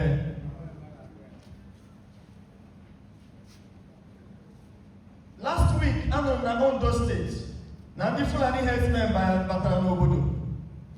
Ọ bụrụ na ihe ọdịnala be ha nọ n'ọrụ na ndị bịara ịtọ mmadụ ewere mee gịnị, ewere ga wee mee gịnị, wee larụba ụla. Ọ bụrụ nụrụ akụkọ a. N'elu agha, anụrụ m akụkọ akọrọ n'ite mmiri. Mgbe anyị jere agha in the name of Jesus. Ifu soldiers ha na-aga agha. As if we are soldiers marching in the field in the name of Jesus, we shall conquer. In name of Jesus, Jesus ndị Rome ndị na-ebuso agha. By the time atachara ikirikiri, obodo niile nọ na Biafra wee nazie defense, wee nazie na agbụrụ nke ha. Wee nụ akụkọ n'oge ndị amị batara ide mmiri. Na gịnị mere na everywhere na ha nyere anya mmiri etochisie everywhere. Ndị ide mmiri nọ ebe a, ọ bụrụ na akụkọ ahụ. Onye batara some years ago ije na Idemili local government, ifu eke Idemili bụ their symbol until ndị nkọgheri abịa wee mebisie ya wee tinye ya ego. Obodo dị iche iche n'ebe a nwere akụkọ ihe mmụọ nọ na be ha melụ mgbe ọgba aghara dara. Anyị mụ ihe ụlasị, mgbe ụlasị mere n'agha ahụ, ewee mesịa Igbo ewee pụta. Mgbe ndị Igbo na-enupụta na-aga Lagos, a na-ajụ kezi ndị nwụrụ n'agha. Because the communities activated what made them potent. The communities kpọlitere mmụọ na-eche obodo maka na egwuregwu gara na nwere ebe a ga-agwụ ya. Mana taa everywhere insecurity gbara ya okirikiri. A na-achụ ka eke ga-esi wee chụ ndị Fulani, ka eke ga-esi wee ndị chụ ndị Hausa. Ụmụ nwanne anyị bụ ndị ụka, ndị ma na ọgbaji odoro, ịma na ọ na-eme ọgbaji odoro achọba ọdịnala. Ọgbaji odoro ewee chọba ọdịnala wee cheta ọdịnala. Na be m na Lagos, mgbe enwe security meeting, ewee na-achụ ka eke anyị ga-esi nweta security men. O nwere one chosen man nọ there. Anyị wee sị na anyị ga-eweta ndị OPC.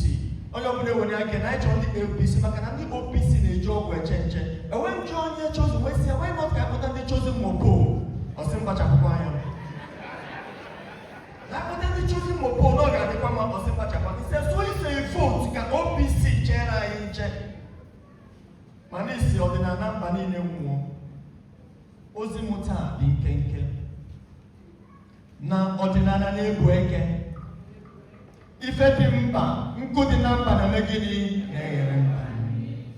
N'oge ruo na gọọmenti a ga-akwụsị ịgba ndị ọdịnala dịka na-agba nta.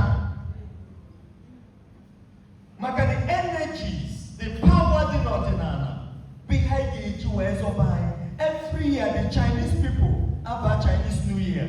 For 3 months, they shut down businesses. The egregores, ndị nọ n'ime ndị agha dị n'afọ anya, and then the dragon spirits. They activate their energies. So sometimes you buy a particular thing, you put the symbol of the dragon there, you think it's a joke. Or you have Versace, and then your Versace dressing. If one you see Medusa, you think they just put those symbols there as a joke. The Indians will build their dolls. You find Hare Krishna imprinted on the door. You think it's a joke? The Americans sent a rocket to the moon recently. How about Artemis? Artemis, the ancient Greek messenger of God. We have people, their rocket, how about Apollos? Apollos, an ancient god, deities. It's no magic that Israel was able to eliminate some leaders hidden under the ground. You think it's just about their rockets? It's about spirituality. No kwaiji ohera akpondi Igbo. Ụmụnna Igbo ndị ụka na-achọ anyị na-agba ya dịka na-agba nta. Na gbuo dike na mgbe ihe ike bịara achọrọ dike. Na ọgbachukwu edoro n'ọkwa ọdịnala Igbo ga-aza ala Igbo. Na ọgbachukwu edoro n'ọkwa aja ala Igbo ga-aza anyị. Dịka ndị na-achọ ọ gị na-afịa.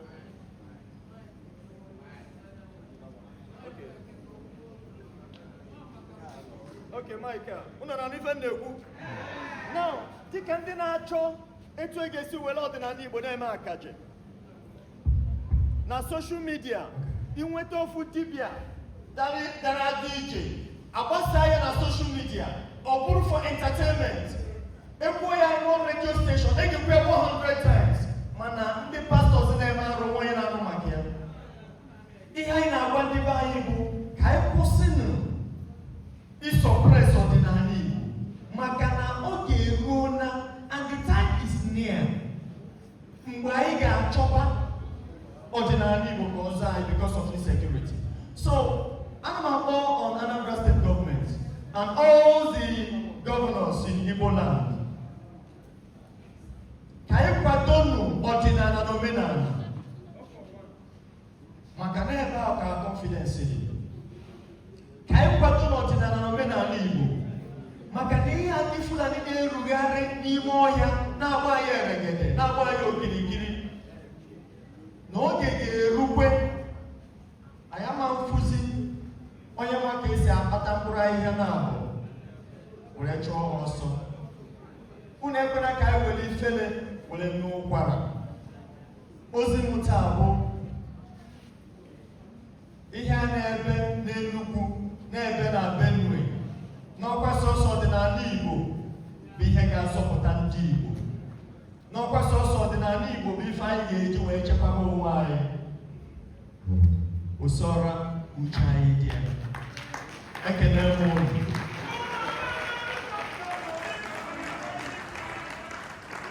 Achọrọ m ikele Agadi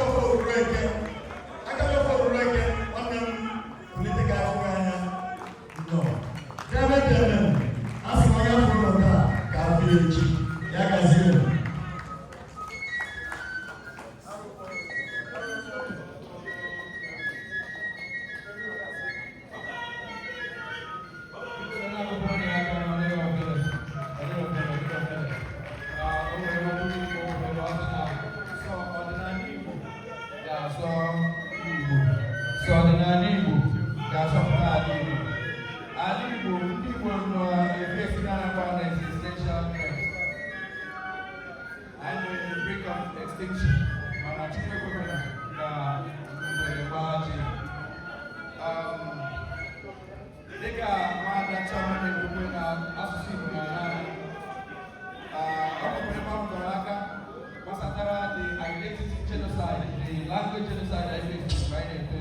Like I said, I'm on my 80s, and during the time I got before, when I got before, I got for vernacular speaking. Onye a na-apịa ihe ma o mee ihe, ọ ka ga-eme ihe ahụ ọzọ. N'imere ihe na-apịa gị ihe, si ga-emekwere ihe ọzọ, ị ga-eme ya ọzọ. Ụjọ ga na-atụ gị, apịara ya ezigbo mkpịsị. Ọ na-ekwude 1 naira ma ọ bụ 2 naira mgbe ha ga-eme.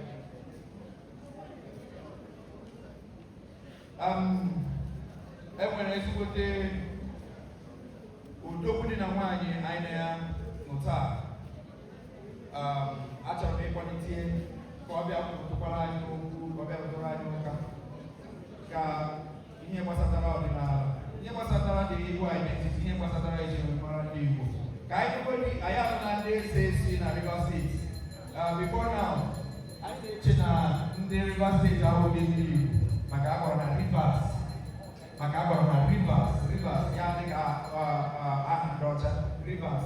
So abịa nwa na Chibuike sikwe na Rivers State na ya atụ anyị nọ na Chibuike nọ na onye Rivers State anyị ọ dị anyị ka ọwụ fim anyị anụ na Uchenna onye Rivers State anyị adị anyị the same thing ka ọ dịkwa na Delta akpọrọ ya Delta na anyị na-ahụ na ndị Delta na-enwere ndị Igbo onye Anambra onye Imo onye Enugu ma ọ na-enwe the proper education and information ọ ga na-adịghị ka ọwụ ihe fim mana taa anyị na-akpọlite ezigbote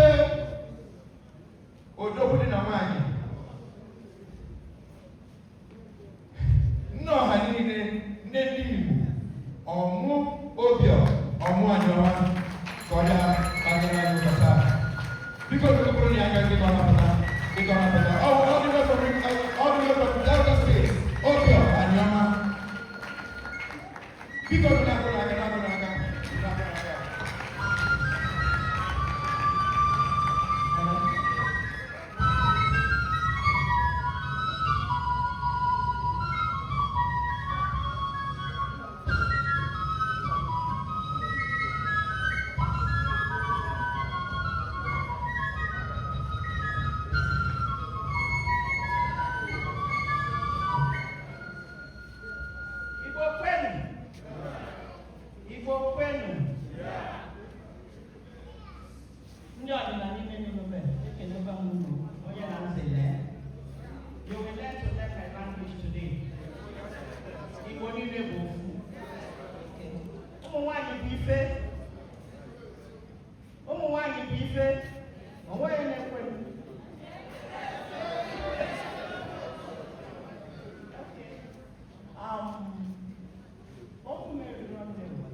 ndị Yoruba dọba ọdịnala ha, ndị Hausa dọba nke ha, kedu ife mezi ndị Igbo? Ndị Igbo ụlọ ya azakwa ma ajụjụ a, kedu ife mezi anyị? Nwaanyị ọ ji bụ na ọdịnala anyị rapụzi ya wee mebe omume n'elu. Anyị nwa kachasị eje Catholic Church, ọ ndị Igbo kachasị eje Siemens Church, anyị nwa kachasị eje Deeper Life, Christ Embassy, amamife a na-akpọ nkewa Winners, ebe a na-agba ọtọ. Ọdịnala anyị amacha. Does it mean no we family? I need the cleansing. Because as it is, we need that cleansing.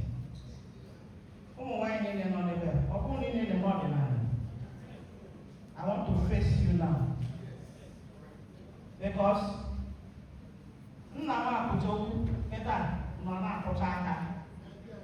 you people have failed, including myself, because we are women. A woman is the pillar of the house. A woman is a helper to a man. Men do make mistakes, but the woman will correct him. Because they normally say women are weaker vessels. It's not true. Women are powerful. Women are very powerful.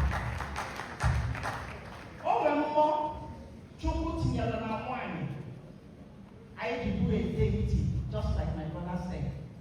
Every woman is a deity. A deity, I'm a walker. When you want something from your husband,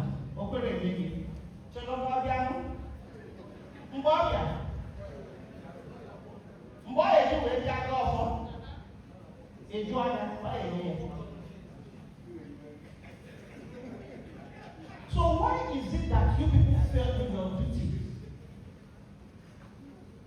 Dibia nwoke mgbe gboo ndị nna anyị dobere ọrụ dibia, maybe I was not born then, but I heard history. Dibia niile amara na Nigeria si Igbo bịa n'oke dibia. Ụmụ nwaanyị titụrụ family. I'm a woman, I'm talking to you too. I'm talking to myself.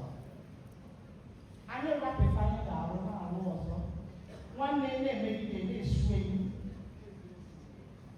Or you walk in there, maybe they swing. So I need to work out for that blackmail. So I need I was born and bred in Yoruba land, Mafia. How a secret, indeed, we were a secret. We were a secret. We need cleansing in our land. And it will start from you women. I feel that no more people that are social media now are on. Now you get this social media, what you can follow now with them. So wine. Now point here. You say you have power. This is the time to show your power. I have my own power, I'm using it. Why not use yours? Aka jikwa and you lose your body. Because our ancestors are angry with us. They are very angry.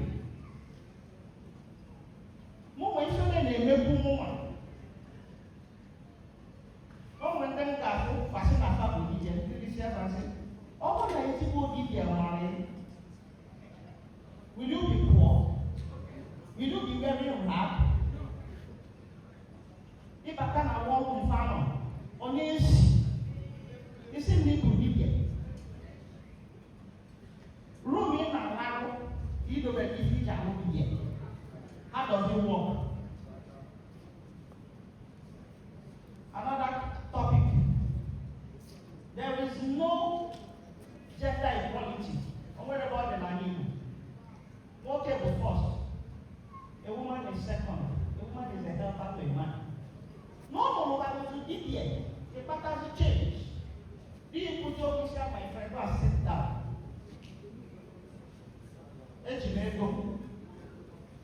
How much do you have? Oh, one yada, trouser, knicker, abacha choto.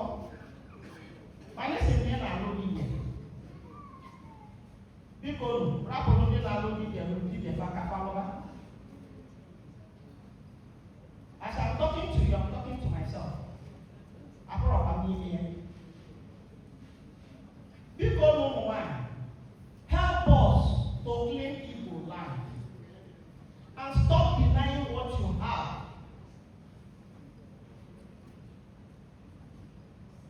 Stop denying what you have. Onya Abakeleke, Onya Nambrama like here. Only Mokuda, Nambrama like here.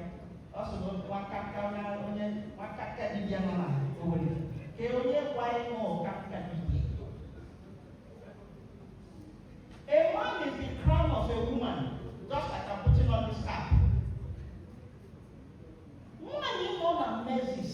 Let me pronounce it. Let me to say that. Now, for here. Go to this now. Answer me. This is a bit of an answer.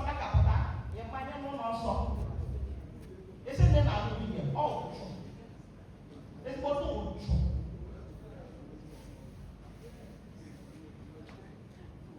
another thing. Oh, we did there.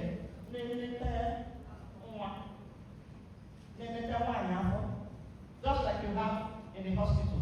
Oh, we did there. Oh, we did there.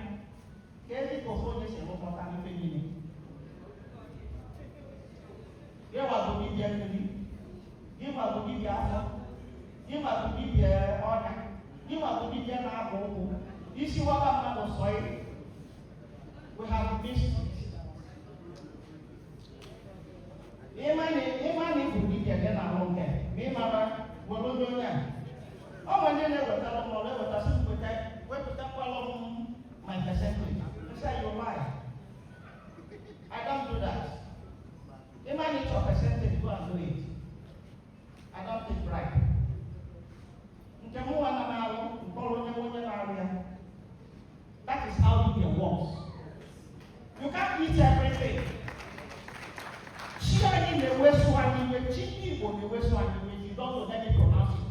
I was hiding it before.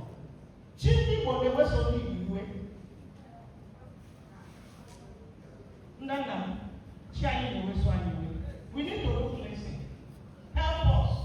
The women have failed in their duties. Help us to do this job. Because why are they powerful? I am the only one that can carry a phone. I am the only one that can carry a phone because of my title. You see, need to give a whole offer for what? Why are they powerful? Not working in powerful. No, we can why they are wrong. And if powerful, this is powerful. Without your husband, or someone are wrong. Without the presence of your husband, or wait for 1 hour. Let me just tell you the truth. If any man did you get, it's like a school that has no graduation. And I graduated here. People don't leave. Anywhere I go, I keep saying one thing.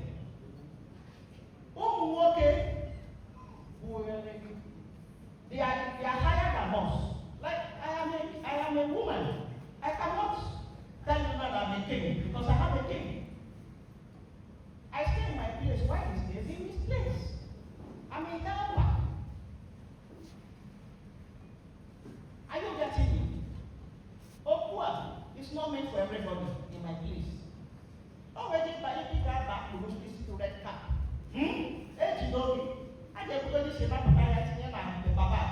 Not papa, your big thing, not papa. You will away, I will die in her. I got that. That's it when I will replace red cap.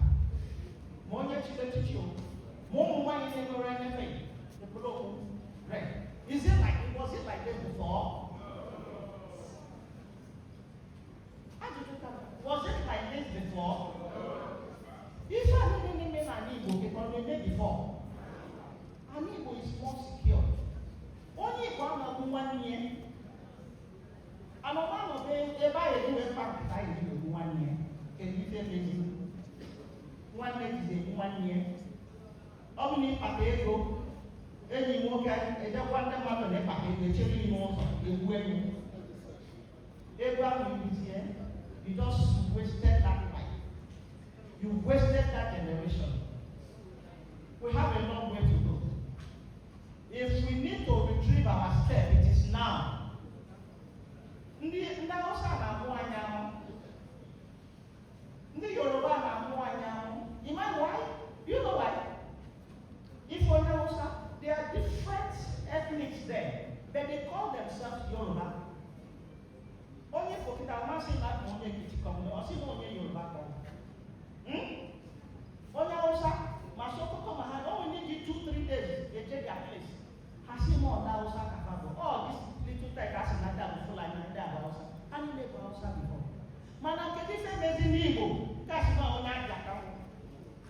Abu Onya Nambra, Abu Onya Delta Igbo, Ika Igbo. But all that part is different before you.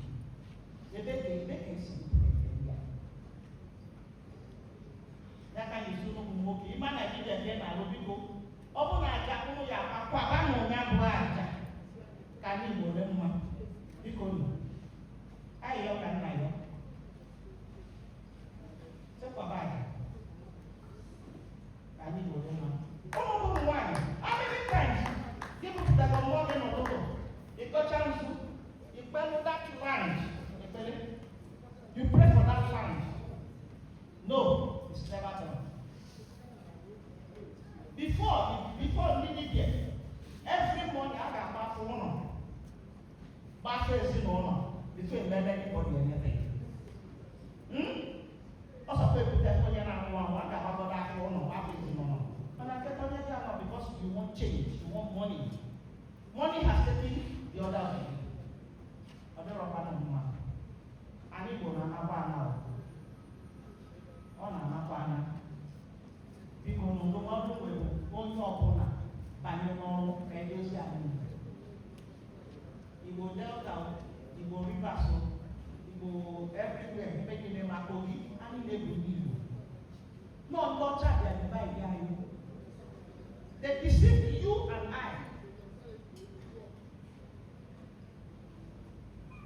enwere somebody na Rome, a reverend father. Ọ na-ekwu nwa m. A reverend father, ọ na-ekwu nwa m na Rome. Ọ na-eme ọdịnala na Rome, mana ọ bịaghị ọma ọka pụpit. Ọ sị nke ejekwana na nke Vivian. Ejekwana na nke a. It's not right now. Our tradition must not die.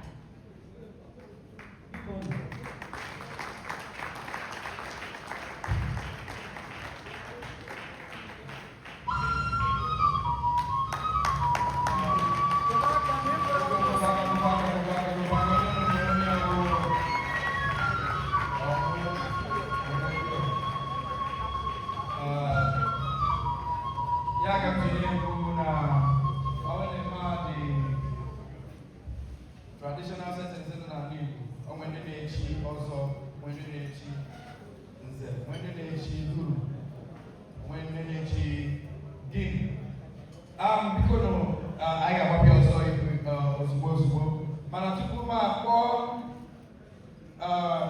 Ojinkuzi, Moji, Atomi, Atomi, Manu, when you know about when you near the memory of Ani Dono Apama, a musical maestro Nali, when you associate Jerry, when you Kuzi, when you basically people, one people, brother Benedict. When you the living Apama, Buzuago, Buzuago, I always put on Tirania, Ani Dono Apama. When you make a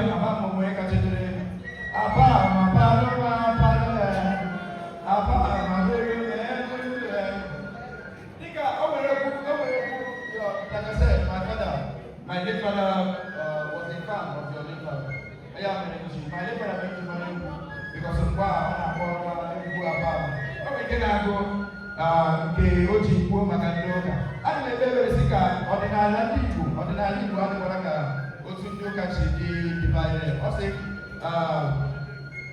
Legonia assemble, Georgia Magonia Catholic. I am saying I should go up to where now. Now, Yagavan and Ganya. One day, I'm going to say, now, on the Nalibu Dana Pranoya will be best. Now, so I will never have to translate. Amen. That's what we know. It will not happen in our Nalibu because there are about for on the Nalibu. I will.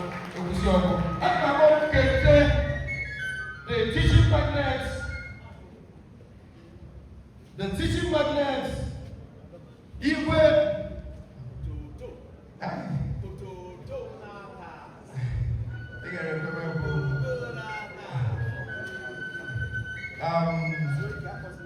about the teaching magnets, Igualo Fonye, Nanando.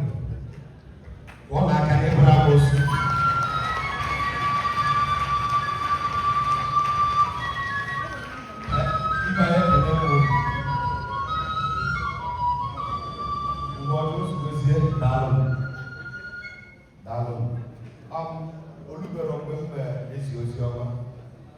Makana onwere ife nchọ ka ọ mee ebe a sị na ife anyị na-eme na omenala ụmụ nwaanyị ga-eji ọgụ ya biko sisi ụmụ nwaanyị na-ekwu okwu ebe ọgwụkwụ ife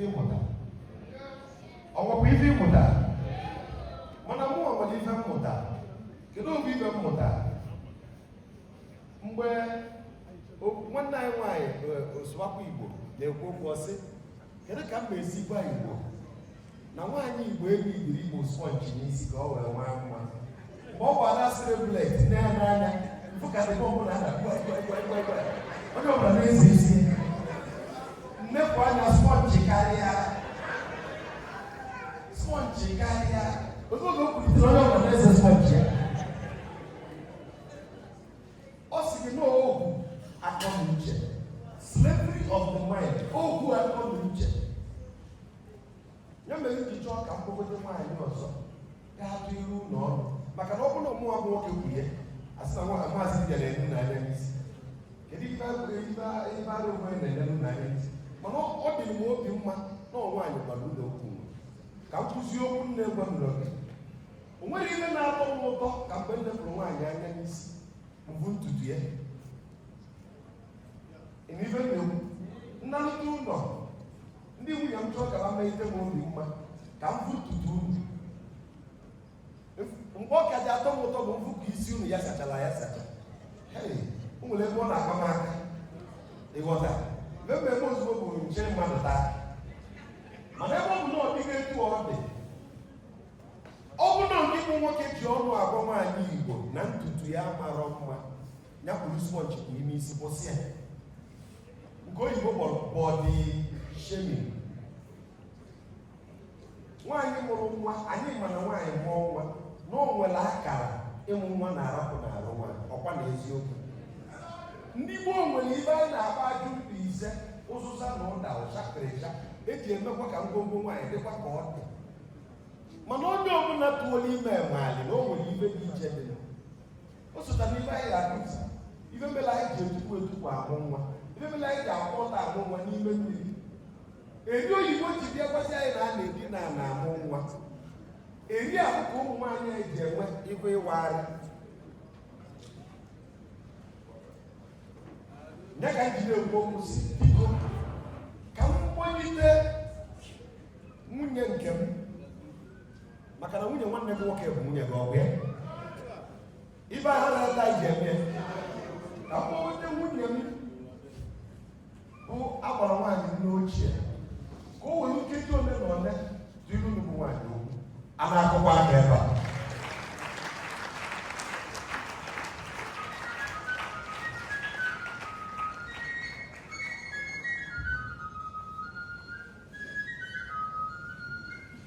Igbo ekele nụ. Igbo kwenu. Igbo kwenu. Igbo kwezuenu. Unu na-ekwesị ka ndị agụụ na ọ ma n'ụbọchị abụọ ọ gbagotego mana ebe na-eme ife dị etu a o kwesịrị ka onye ọbụla jikwa na akpọgede nke ndị Igbo si na ọ dị excited ka anyị na-enwe aṅụrị maka na 2016, 2017, I believe for the now. When I be fine, continue. Actually, can I don't want to Actually, listen, go to the gas and I'm going to see Alpha in the Jetta. When I can equal out of 1 year, if I go. Oh, to go. When I want to feel it, for now.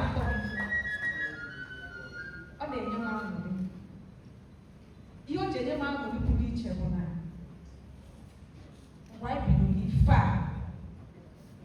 ịchịkọ otu a ka anyị bịa mkpụ ụka anyị na-aga from state to state emesi ọ dịka ọgwụ ọnụ mana tata ife anyị na-achọ ka o mee ya ka anyị na-eme ebe a ọ wee bụrụ maka n'ihi ya na ndị nna na ya so wee na-achịkọ a sị m na m ya dị ogologo ndụ arụsị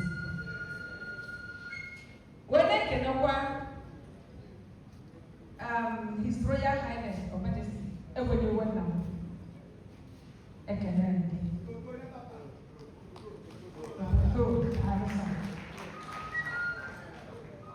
ana m ekele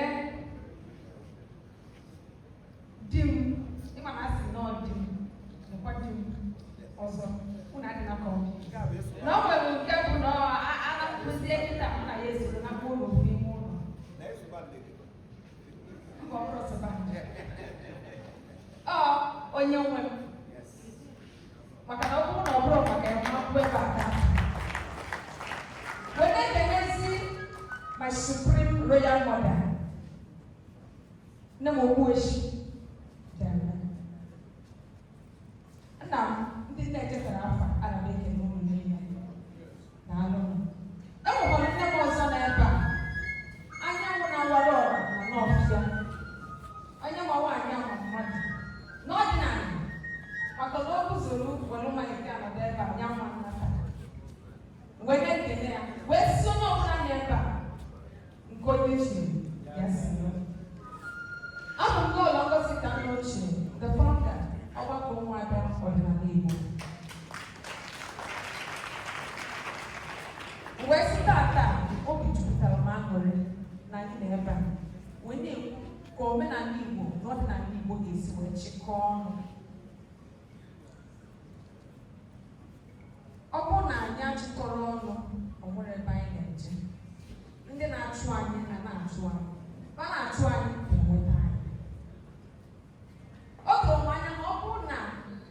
chịkọrọ isi ọnụ ọ nwere ọtụtụ mkparị a nakasị arụ gara aga ọkachasị na Anambra steeti.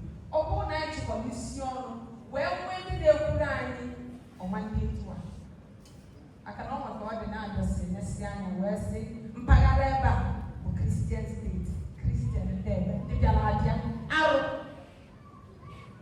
mana ka ihe o ji wee dị etu a maka na mụ na gị onye ọbụla na-azọ onwe ya bem 2016, 2017, 2018 I bido movement ọdịnala ife onye ọbụla dị afta bụ ka anyị chịkọọ Igbo, ka anyị kwukọ, ka anyị chịkọọ, ka anyị mebe ọdịnala, ka anyị kwụsịrị ụmụ anyị ọdịnala, ka anyị mebe ife ka o kwesịrị isi dị along the line 2019-2020 onye ọbụla zọbazi afọ ya TikTok, Facebook ịkụziere ndị nwasara na-enwe ọdịnala ịfụ nwaanyị dịka ma ọ pụta oyiri banki n'ọgbọ ọ wee gbasaa anya ma na-akụzi nkụzi na soshal midia sị ya na-eme dibịa arụ ifela adịrọzi achịkọ ife nwaanyị ka achịkọ ọgbakọ nka a na-asọ nzọrọ kedu onye ya abụ eze, kedu onye ya abụ isi. Ife na-eme Igbo bụ gịnị? Onye kwụrụ ọtọ si kwatuo ya. Onye ọbụla chọrọ ịbụ isi. Ife anyị bịara ebe ọkwa unification. Ife anyị ji dị ebe a taa, anyị abịara ka anyị gbaa egwu, ka anyị gbaa ogene, ka anyị gbaa whatever. Anyị abịara ka anyị rie nri, ife anyị bịara ka anyị gwa onwe anyị nke bụ eziokwu Igbo. Na ọdịnala Igbo ama nga n'ihu ma ọ bụrụ na anyị achịkọrọ isi anyị ọnụ, chịkọ onwe anyị ọnụ, chịkọ obi anyị ọnụ, wee sị na anyị bịara ka anyị dozie anyị Igbo. Ọ bụrụ na ị bịara ka afụchata gị sọsọ, ịma na ọ nwere ndị ji azụ eje. Na ọ bụ onye rigoro ọbịa ọgbalị anyị. Asị ka enye na mmiri, nwata anyị asịkwụsị ndị na-ele ọjị erezi n'ọjị na ịga ọjị bụ njọ. Yes. Nwata anyị asị ijide nzu asị dị kedị ejenugo m Enugu ebe m na-eje asị kedị ibi ji na agbati nzu. Oh, na you dey work for your big boys. Wetin you dey do with nzu? Ọ wee bụrụ dị ya. That day, ụdị anya mmiri kwanụ n'anya bụrụ maka the embarrassment, nọ maka gịnị ife anyị bịalụ ka anyị dozie ebe nna anyị. Ọ wee bụrụ ife ndị mbịambịa. Ndị mbịambịa wee welụzikwa ụmụ nwanne anyị. Ụmụ nwanne anyị gị na ya na-asụ ofu asụsụ Igbo, ọfụ nzu n'aka gị, ọ wee sị na gịnị n'Igbo onye ọgwụ ego ọ na-alụ ndị Yahoo n'Igbo ritualist. Ụmụnne nke anyị ọ wee bụrụ ife chọgburu onwe ya na njọ. Okwu dị nkenke. The theme of this program is again, awake, O ye sleeping giants. Ọ bụrụ na ị ga-anọ mana social media ọ anywhere. Nkụzi gị niile ebe niile na-ekwu ọ bụrụ maka gị you are still sleeping. Ị ka nọ n'ụla. We have gone past that level. Ebe anyị nọkịta bụ ka anyị chịkọọ ọnụ ka ọ bụrụ one force. Ya ka ji wee sị mgbakọ ọgbakọ ụmụada wee gbukọba ya. Ọgbakọ ụmụada ọdịnala Igbo is not ọ bụrụ just sọsọ ndị dibịa. Ọ nwere na-emegbu anyị bụ ọdịnihu asara sị bụrụ onye nwere kọlị ọ bụrụ ọsọ ndị nwere kọlị. Nwaada ọbụla bụ nwaada nọ n'ala Igbo bụ nwaada Igbo. You're supposed to be a member of that program. The reason for getting I bịara ka anyị gosi ọtụtụ ife na-emebi ọkachasị site n'ebe ụmụ nwaanyị nọ echetara onwe m na-eto. My grandmother, nne m fabụ ije n'obodo patikọrọ nwafọ ọnụ akpọkwa ndị ọchị udo. Kedu ife ndị ọchị udo a na-eme? Iwe bụrụ nwa agbọghọbịa na-eme pem. Bifo ọdịma na-ama na ịdị ime fa afụfụ na ịdị ime. Iwe mebe ka isobe ya, ọ nwere nke sogide a na-eso ya wee bụ mgbọsị ọ mụrụ nwa n'ọfịa je tụfuo fasogide ya soba ya n'ime ọfịa. Mana taata ndị nna anyị abịa ọkụzi mgbe nwafa dị ime. Nwaba dị ime ọnwụọ lee arụ. Ihe a nọ n'ụlọ nwa ga-adị ime, anya ga-anọrọ na nwa onye ọzọ nke ga-adị ime.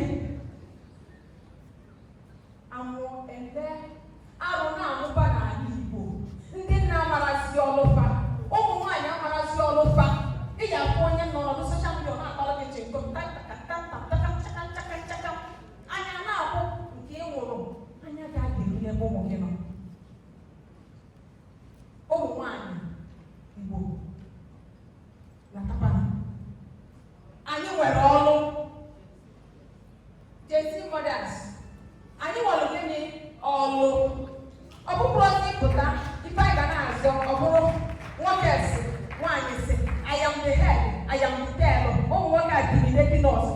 Ọ bụrụ na ịchọ ka nwoke nwere your value, pụta ka ife mekene ife iji bụrụ nwaanyị. Ime ife iji bụrụ nwaanyị nwoke kwụgọ mmanụ na nke a bụ nwaanyị. Nwaanyị nwere ọrụ, nwoke nwere ọrụ. Ịma nchọ ka nwoke kwanyere ugwu ruo olu gị mana ọ na-abịa ịpụta ị na-eme mmemme ya ị bụrụ onye na-ebute ifele n'ezinụlọ. A sị na ịbụzie dibịa bụrụ eze nwaanyị anyị abịa bụ eze nwaanyị abụrụ m eze nwaanyị. A sị na ịbụzie onye ọrụ ịpụta na-ele ya gị na dibịa nwoke nke ata gị na nke echi gị na nke a nwanne echi gị na nke a ịpịtọs ya ekwetezi amelụ nke a na-emụ nke a na-emụ nke a ọ dịgbara ọkụ ọnụ gị tedebe na okwu ule ụmụ nwaanyị ụmụ nwoke tata enwezi ụmụ nwoke na-agba egwusi apụta soshal midia kama anyị ya na-achịkọ na-enye nkụzi ka ọdịnala ya esi dị mma ife anyị nọ na-emepụta anyị na-agba egwusi ife maazị dibịa ji kwuo nka ife mejọ ji wee kwuo nka ife onye ji kwuo nka kedu ka ikwu enough is enough. Ọ bụrụ na anyị chọọ ka e recognize anyị na-akwanyere anyị ugwu ka anyị kwanyekere ọnwa anyị ugwu ka ọ wetara anyị na mma ekelekwa m a sị m onye chi ya sị ndị ewe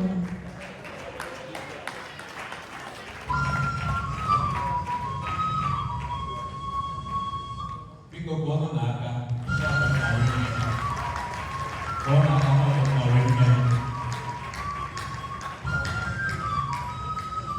ọ bụ ife chọrọ ịmụta aka. The purpose why we are here is to unify. Adịghị igwe na-abụ uri nne izu ka mma na nne ji adịrọzi n'ala Igbo tata.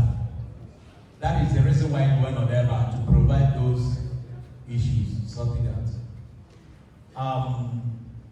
Ejimohera na Bonite, His Royal Majesty Eson Ototo.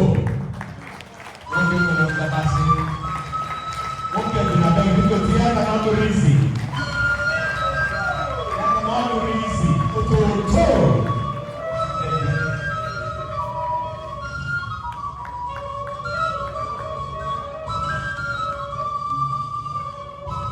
Igbo mama, Igbo kene munu, Igbo rienu, Igbo suono, Igbo kwesuono. Ekene mmadụ niile, ekene aje mmụọ na-agụ arụ, ekene maazị dibịa oji nkụzi ime ọjị na alụsọ. Ekelekwa m ma ndị nze ma ndị ọzọ kene mmadụ niile oge adịrọzi kene ma ndị dibịa nwoke ndị dibịa nwaanyị na-asị ka onye jiri ya megide ya zere. Ndị Igbo si na ọtụtụ okwu adịghị n'ụka mgbede.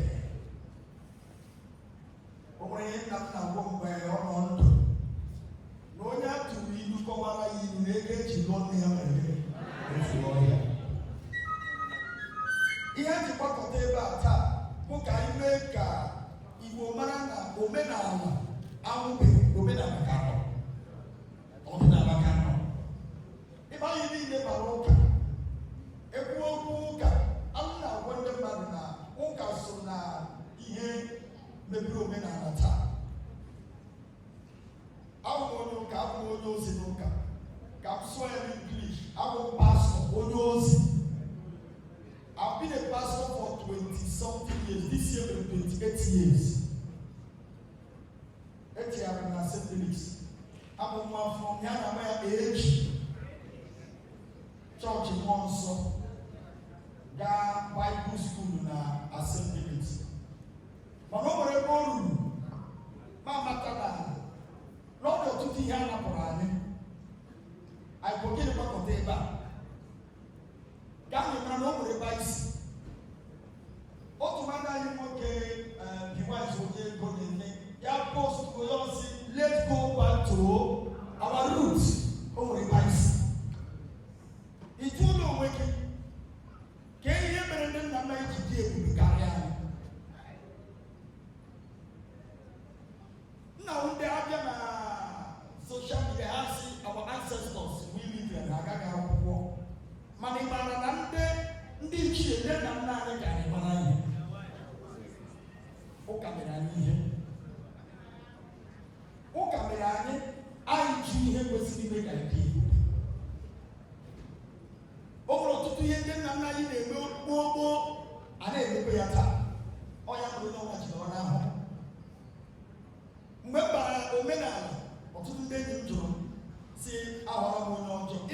Ịkpa tradishọn ọwa nzụ were ọjị na-agọ ọfọ ha akpọga ndị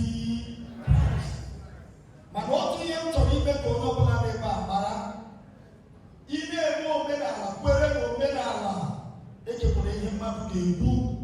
Ndị Igbo si akaracha ma ọsọ.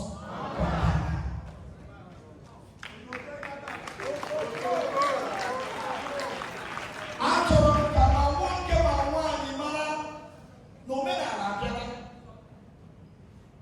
Ọgbọ a abụkwa ọgbọ ndị eji ụka saa isi. Ọgbọ a bụ ọgbọ ndị na-ajụ ajụjụ. Onye ajụjụ a na-efu ụzọ. E nwere ilu a na-atụ ma nwata jụọ ihe gburu nna ya, ihe gburu nna ya egbuo ya, ọwa ashị. Ma nwata ajụ ihe gburu nna ya, ọ bụ ihe gburu nna ya na-egbu ya. Mgbe ị hụrụ ihe gburu nna gị, ma ịjụ gị ka ihe mere nna m ji nwụọ, ka ihe mere ezinụlọ a ji dị otu ọ dị. E nwere ndị a na-akpọ CAN, PFM, CAN, Christian Pentecostal. Ahụ onye ama ama na CAN. Ha kpọrọ meeting na Rivers State si Ezekiel n'iwu otu na young ministers ndị a ji eme ọnụ ka mmụọ bara gị n'ime masị ya na ọnwụ mmụọ ndị nna nna anyị na ọnwụ mmụọ ndị ichie.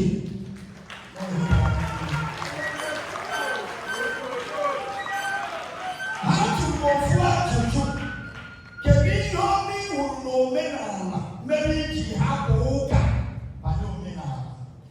Ma bịa tụkere ha si ya na mbụ na abịara tụọ onwe m mbụ n'oge gboo ndị nna nna anyị a na-amụchi ọnwụ ha na-ebi 200 years 180, mana ugbu a enwere ụka jaa gị n'ihu puku brembọs a na-ahọ ọzọ mbi. Onye mere eji gwa anyị atụrụ n'akwụkwọ nsọ na Jehova bụ onye na-azụ anyị dịka gịnị? N'ihi ị maara na atụrụ dị 1000 ebe ọ bụla ofu chere ihu wee onye ọbụla na-eji metụ nwata kasị nwanne m lọtawa na-eriela anyị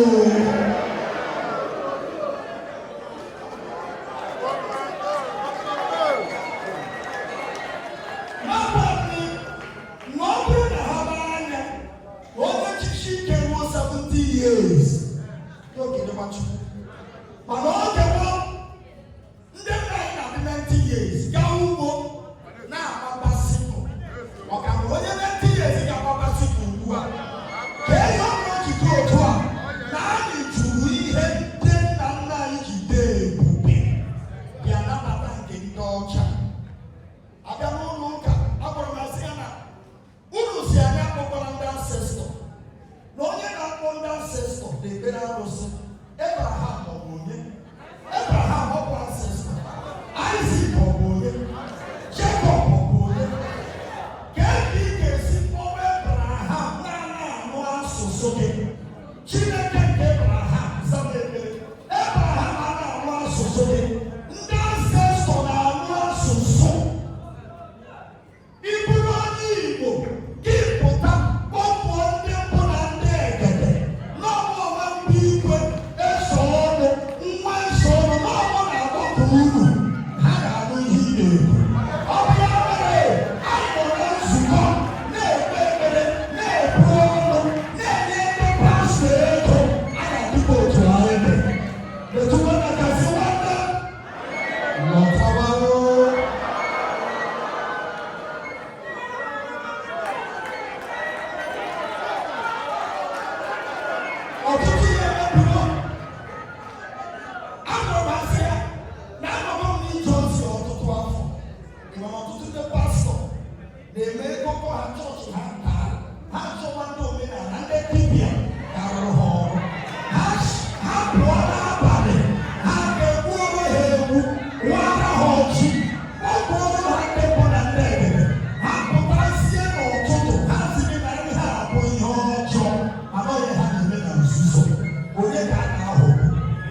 na-azụ ewu, o nwere ndị na-azụ ọkụkọ.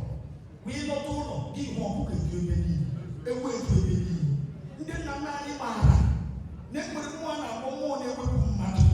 Mmụọ abịa ya na hụ ọkụkọ kama ọ ga-eri mmadụ ya were ọkụkọ. Ọ na-eme ụfọdụ anyị bilie n'ụtụtụ asịghị na ofu ewu anwụọla na ofu ọkụkọ anwụọla. Nna gị ochie ebulie mmadụ wụọ n'ala. Ọ bụ ụkwado ego na ndị eke. Mana ugbu a aka nwere ezinụlọ na-azụ ewu, ewere ndị na-azụ ọkụkọ. Ọ ya mere mmụọ na-ewe mmadụ bịa, ọ ga-ahụ ihe ọ ga-ewe ya ewere mmadụ.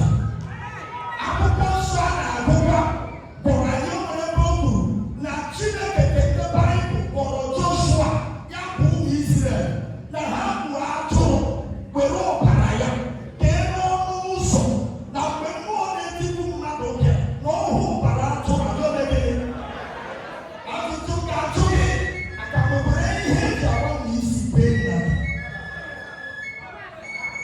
Kedu ebe akwụsị be nna gị nọ? Enwere ndị ụka mebie ya. Pastọ onye ozi kpọga be nna gị ka ọ na-abịa obodo be nna gị. Ị gakwana be nna ya? Ị gakwana be nna ya? Biko na nchịkọta, achọrọ m ime ka mmadụ niile mara na anyị ebili ebe anyị agaghị alaghachi azụ. Gaa n'ime ka ha mara na mgbe a sịrị anyị isi agaala n'ụka ịjụ ajụjụ gị na onye isi nchụaja enwee nsogbu. Omenala tọrọ chọọchị. Tupu ụka abịa, omenala dịkwa adị. Ndị nna nna anyị ha na-akpọpụ Chukwu okike abịa. Ha na-ekelekwa ndị ichie. Ọ bụla na omenala ebe a ga-akụziri gị ihe ndị kwesịrị ịma. Ana m arịọ nwoke na-arịọ nwaanyị ihe na-emekwara gị bụ onye omenala. Ị ma na omenala ekwuru omenala ruo na ị were nzu were ọfọ ruo airport, a ga-ekwe gị were ọfọ gafee airport. Mana ị were Baịbụl eme gị ala. Ị ma na ọfọ siri ike karịa Baịbụl. Ka m jụ unu tupu m achịkọta, o nwere ebe dibịa ọbụla ị hụrụ agbara fence were polisi chee nche were CCTV tinye ihe dị otu ọdị. Mana ị na-abịa n'ụka ndị a na-asị gị na Chukwu ha na-aza ekpere na Chukwu ha na-eme nke a ga-enwe gate, a ga-enwe sekuriti, a ga-enwe polisi, a ga-etinye CCTV. Ọ bụrụ na ị chọrọ ịma na omenala tọrọ chọọchị, ibute ebe a were Baịbụl dobe ebe a dee ya Tom Cross, a ga-ewere Baịbụl a tụfuo. Mana were ofu osisi kee ya kwara ti isi ebe a gafee. Onwe onye ga-esi ebe a ya ka Chineke na-ezi okwu bụrụ.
Chukwu gọzie ha, ka Chukwu nye ha amamihe, ka Chukwu nye ụmụazị niile ahụ n'ala Igbo ndị ga-anọchi anya ndị ka ga-eme ọdịnala, ndị ka ga-ahazi ọdịnala ndị Igbo.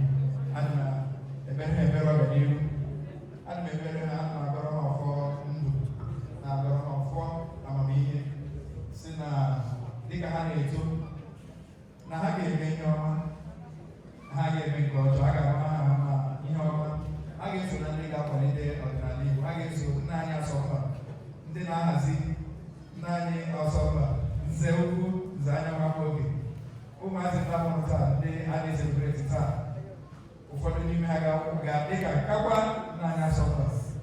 Ụmụ anyị ndị amụrụ taa ga-akacha maazị dibịa, a ka ga-enwe ndị ka ga-ahụ ọmụ n'ọbịọ na ọmụanyị ọma, a ka ga-enwe ndị dị ka Aje nwa na-agba arọ, a ka ga-enwe ezigbo dibịa na ụmụ ndị amụrụ taa, ndị anyị na-eselebreti taa bụ Children's Day.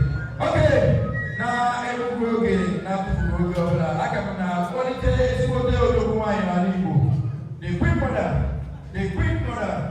Queen Mother, ọkachasị ibe ile ya na-acha ka o mere onye ọbụla mara mmasị mmadụ asa ọkụ maka ọha amara mmadụ ya agbara mmiri agbara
Ọ nwere ndị ezinụlọ fa na-ata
biko na-achị atakanya nụrụ na mmanwụ na ndị agụ unu n'anyị na afụ ụfọdụ ọnwụ na-adị n'ala Igbo taa na ọ bụ ya bụ ife kọs ya unu n'anyị na afụ ụfọdụ ọnwụ dị taa mazi elu mgbe e nyere na agbanye ọmụme nna ya ife na ahụrụ okwu na-agụme nna ya ife o wee bido nwere iwe kedu ihe unu kwesịrị ime okwu na gba afa unu gbasịrị afa unu eme gịnị unu enye ife ụkwara unu nye maka na ọ bụrụ ife ọjọọ na-ezigbo ife mana ma na mkpọsi bụrụ ụgbọgba na ọ nwere ife dị ka ụka o nwere ife dị ka praise the Lord ya o nwere ife dị ka ụlọ nsọ ụlọ nsọ ị nwere bụ ọta anyị ebe anyị ewudoro agbanye ọgụ ebe anyị ewudoro arọ ebe ahụ ka ihe eje kwere ife ọbụla ị chọrọ ka nkwenye agbanye ọgụ nnekwute awele kasị awele arọbụrụ ekwube nna gị arọbe nna gị bụ odogwu dị n'odogwu n'ibute ego onwe isi na-akpa unu n'ụmụnna na ezinụlọ nke onwe gị na onwe gị jebe na arụbụrụ ekwube nna gị jebe na agbanye ọgwụgwe nna gị mana akụrụ na agbanye ọgwụgwụ na arọbụ n'agụ nchi na-eburu ụzọ nwere mmụọ niile gbara okirikiri sie ụlọ sie ogbugbu sie akwa akara ebe sogbu ya unanane akọsi ihe ọjị ibe nna m anya ma na irube nna m gbakọta bụrụ na nke ndị obodo ịbata ọgwụ ị na-afịa n'aka nri agbanye ọmụmụ ya ya ma nke anyị na anyị nwere iche iche agbanye ọmụmụ ya taa arọ na-esi ya ndị ichie nọ ya akọsi ihe ọjị nọ ya odogwu mmụọ ji edi a na-ekwu ekwu a na-eme eme a na-ekwu ọ na-eme ọkwa kịta kịta ọ na-afụ n'anya ya ndị jiri chepụta ike maka na nwa afụ nna be nna na ụmụ anyị uru niile na-ebe agwa gbagote kedu ihe na-eje na-ebu ike asụ dibịa ike kedu ihe na-eje aka ike wepụ ike ndị na-enwere egosi ya ị nwere ike niile na be nna gị iwezu na-enwezi nchuzu na-echu ọgwọchibedalụ na ọ bụ ise kara ahụ na ịmasị ka anyị eme ya ofu ife nna ya ọyị mana amalụ na ezinụlọ niile na gị nwere ebe a na gị onwe gị nwere onye na-alụgo ụwa ọ bụ eziokwu onye afụ nọzi ịlụgo ụwa I'm sorry for Libias maka na mma akwụkwa ka nsi mụnwa ịbịakwa be m ka m gbalị ya afa wee gbasịa gbatachi gbata ibe niile eziokwu mmachi ọdachi ya ama ya ebu ụzọ nye nri ada ama ama I am sorry for those who say that you have to feed your sheep. You don't need to feed your Jesus. What I say, you don't need to feed your Jesus. Chiki Tebelise, ọmọ mmanwụ ọgbara n'ime ya. Ọ bụ na arọ ma ọ bụ n'udo. Ọ na-eziokwu na ngwọta ọdịnala. Ọ bụ na ọ naghị jewe n'ọfịa. So therefore, I specialize on ịkpọcha ụzọ. Mkpochasịa n'ụzọ menyere ofensi ma n'ihi abụọ gara by fire by thunder. Maka gịnị? Ịnwale ife matara ya na ịnwale onwe gị, ịnwale chi, ịnwale ozugbo ezi ya na chi gị. Ọ bụ eziokwu. Ịnwale chi gị nwanụ mmụọ niile ya nye anyị. N'ime mmụọ niile ya nye anyị, keduzi mmụọ niile iji wee dị ebube ya na chi gị chọpụta ya. Chọpụta ya iliri ife.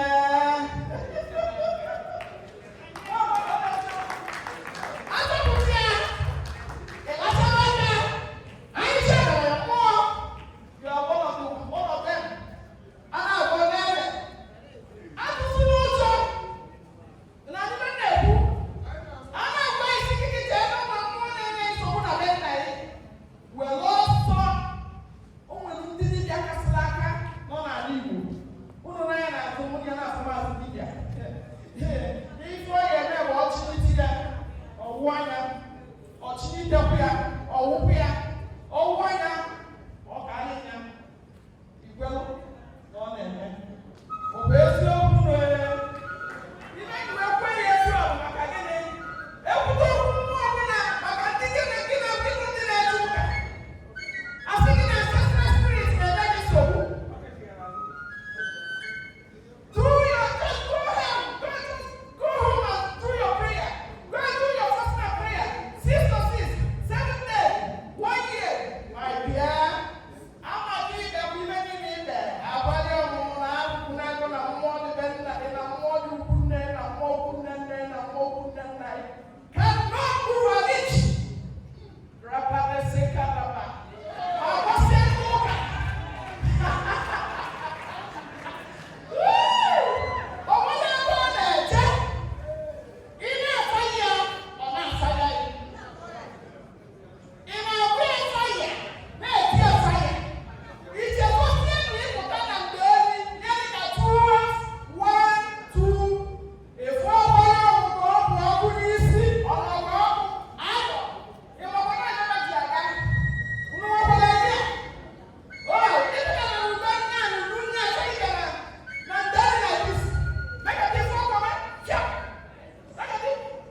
otu ọ bụ eziokwu mana ụfọdụ ndị na-eme arụ onye kpata ahụ ga-ekwụsị ife ọjọọ ndị ichie yọkataghị abịa were ọsọ mee isi kwesịrị ime mana ịnọkwa ife anyị eme mee ọzọ ndị ichie aka ibere asị gị ngwa dọnọzi anyị dọnọ ka anyị na-edede anyị iche ya lesịa anyị amali ife anyị eme na nị ya ọzọ dị ka nwanne ya o nwere ayọ nna ya uru kịta finally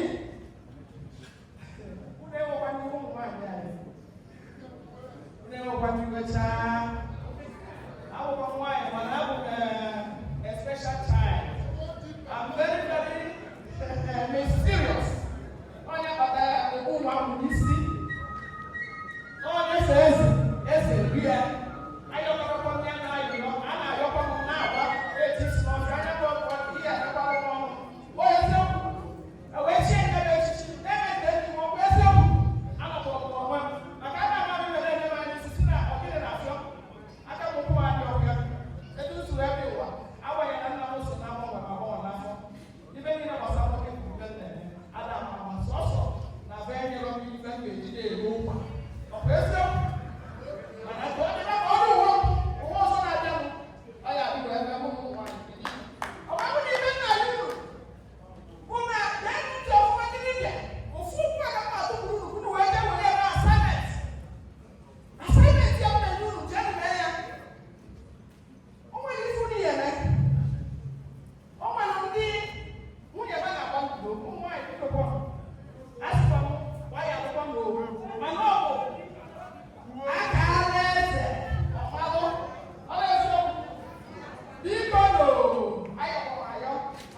ntị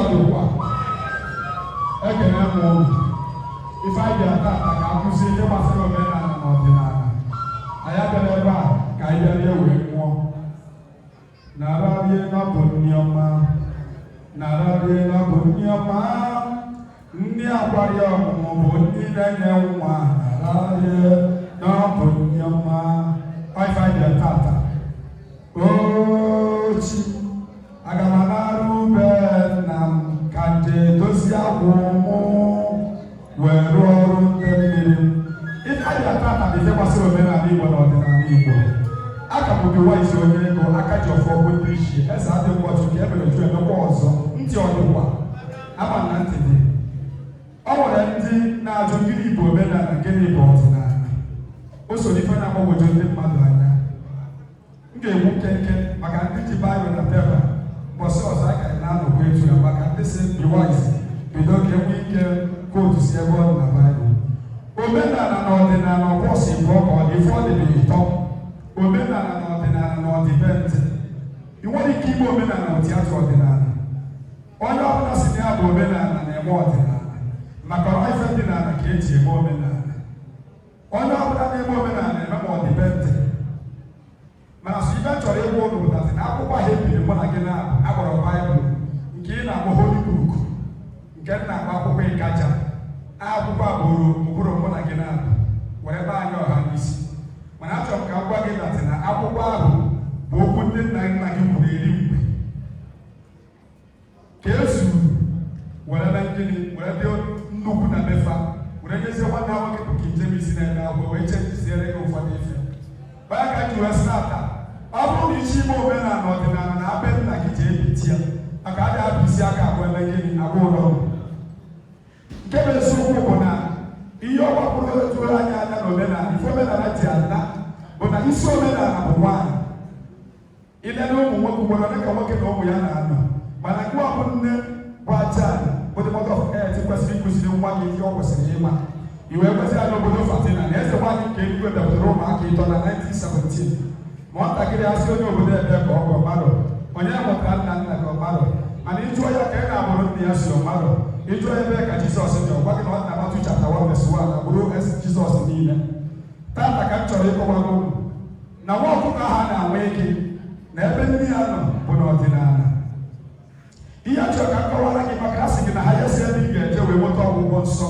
bụ na krọs ebe Jizọs gbasara aka ya n'obe wee sị gị isi n'ichi ewesị gị n'ebe a ka a na-atụ ha yesi aja nwanne ka gwa gị ebe a na-asụ ha yesi aja na abịa nna gị ga-eso ụzọ gbara ịnọ ọnụ ụzọ gbara ịnọ ka a na-atụ ha yesi aja ndị gboo ji wee dị egwu ụzọ gbara ịnọ ọbịa ekere bụ mma ndụ nọtụ mmadụ mma ndụ the beauty of life ọzọ agbara ịnọ bụ krọs a ndị ụka zuru maka abụra gị ife niile ndị ụka na-agwa gị ebe ife weta na be anyị jee weta krọs adịbe gị debịa n'ala idebịa n'ala na anya ebe azụ isi Jizọs dị onye gị gịnị eke anyanwụ ụtụtụ dị ọkpara Igbo na anya ebe azụ ụkwụ Jizọs ji akpọrọ ya ntu onye gị gịnị ana aja the mother of earth na anya aka nke ọ sịrị ọ gbasara onye gị gịnị ndị mmiri na anya aka nke ọzọ onye gị gịnị ikuku o wee bụrụ mmadụ the beauty of gịnị life stori ebiri gị abụrụ stori gị na chiataba naanị nwere ya ije na nka akwụkwọ ahụ ebiri gị ịnụọ ebe a na-agwa gị in Genesis chapter 2 verse 7 asị gị na God were aja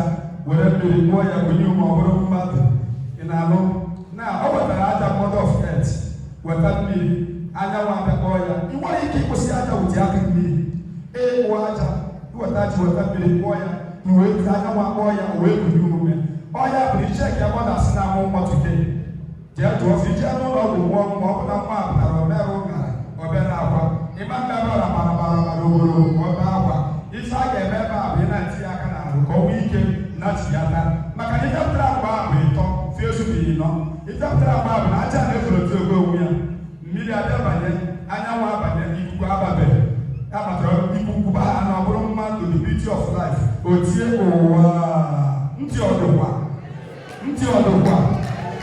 abụkwa na mmadụ chi iwu ka na-abụ ka ha si wee bata ọ bụrụ na tikwu abụghị mmadụ the first thing dị mekọrọ ọgwụ ebe ka gị mmadụ ewee gwa gị sọma ndụ wee sị ka na-ewepụ ndụ ewee gwa gị ife dị ịsọ ndụ adị ewepụ ndụ na ebe ị na-ewepụ ndụ na-ewepụ ndụ nke gị ọ bụ na fachi ịgba gị ha na-agba gị ka ha si wee bata ife ga-ebu ụzọ wee pụ ikuku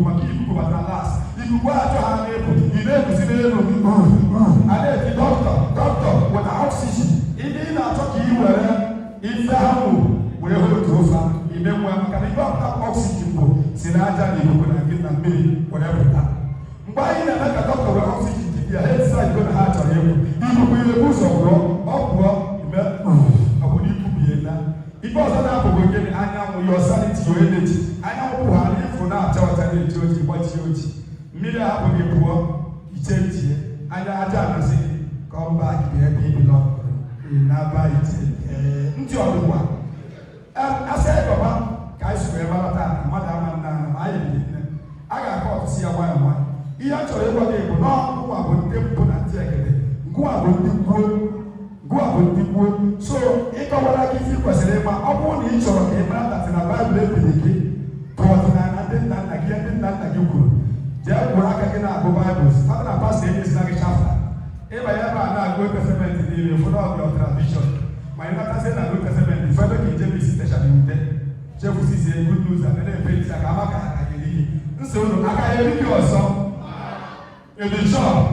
edichọn ichọrọ isi ụzọ ndị nna nna gị ije welite akwụkwọ ahụ ebuo akọf apọsụ 24:14 ọsị gị jee soro ụzọ ndị nna nna gị ọsị gị soro Jisọs King James for the worship the God of your forefathers good news about your God of your ancestors aja gara na translate dere ya sị gị na ọchị nke ndị nna nna gị Abraham ọ bụ ndị nna nna gị Jacob ọ bụ ndị nna nna gị ịma ndị nna nna gị nwabana dị okere gị bara na-egbutu ugwu isi anọ efe na-eme gị Proverbs 22:28 si akakwana ya aka ife ọbụla ga-agba ka isi edebe ya ife ọbụla ga-agba gị edebere ewepụkwana ewepụ ma ọ bụ imebi emebi ebe a na-agụrụ gị bụ agaghị m efe chi taa ejiri aka mee ndị gbara gị na chi ndị ejiri aka ma adịghị efe obodo okwu na Baịbụl ha Exodus chapter 20 from 4 to 5 and 3 mana ha ji ekwara gị nwaanyị gbasara aka gwara Maria ndị Igbo wetetikwu ọkefa gwa eze nwaanyị ma gwara atụsị apụ na apịa ọbịa kwuchi na ndị Igbo enwere ife gbasara na eze nwaanyị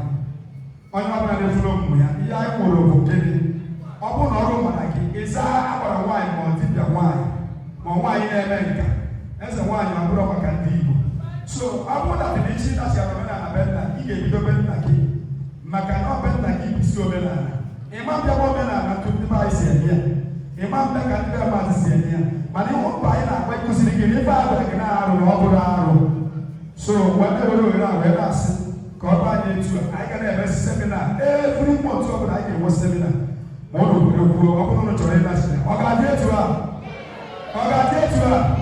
ịma ọ na-adị etu a bụrụ ndị aka na be nna gị aka akwụkwọ ya na mgbe ekelekwa ngwasị biko ọ bụrụ na ị mara ya adị etu ahụ cheta kwụsị ọbụla ịpụtara kere aka na be nna gị maka ejiri ezigbote egwu nwanne anyị nwaanyị bụ ije nwa mma ji ekele Igbo wee na-asị Igbo teta n'ụra teta na chi efola Igbo Igbo teta n'ụra ka anyị kwado na nke anyị ọgọmmụọ bụ nke anyị n'elu ụwa ọdịnala bụ nke anyị teta n'ụra ka anyị mebe na nke anyị ụfọdụ si n'omenala anyị adịrọ mma ụfọdụ si na anyị na-eme arụ ụfọdụ si na anyị na-eme arụ mana anyị na-agbapụ mana anyị na-eme ego dị n'ụwa kedu na ife anyị ji eme ego teta n'ụra ka anyị mebe na nke anyị o wesị gị na akacha ofe eje ụka eji ofe atecha ụka eji ofe eje ụka ntị ọdụkwa ekele m unu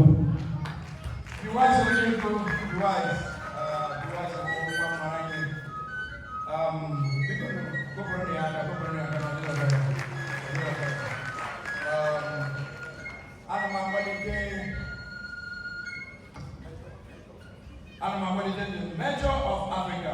Okay, now you think I'm quite a few more like a pussy, Igbo, no Igbo, pussy Igbo, Yenina, and a very soon. Because Metro of Africa, people who bring the account. Okay, now you see, no Igbo, Macau, and then a banana. So I got carry my bag to Naga.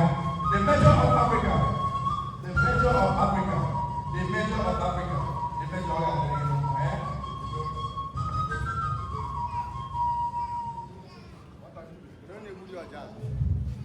Kerana wajah, anda kamera, itu, akan orang lain saya kenal, anak ada dulu, ina ibu na ada babu luar, ina apa apa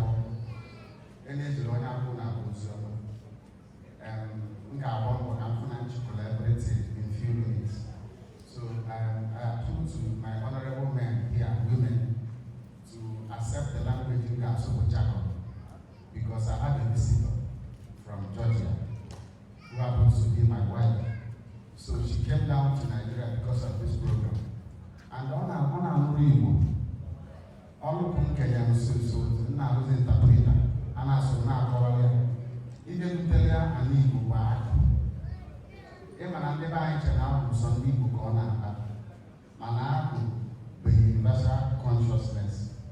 So the title of my speech today is very simple and do work on Professor Charles Buma Soludo, the necessary evil.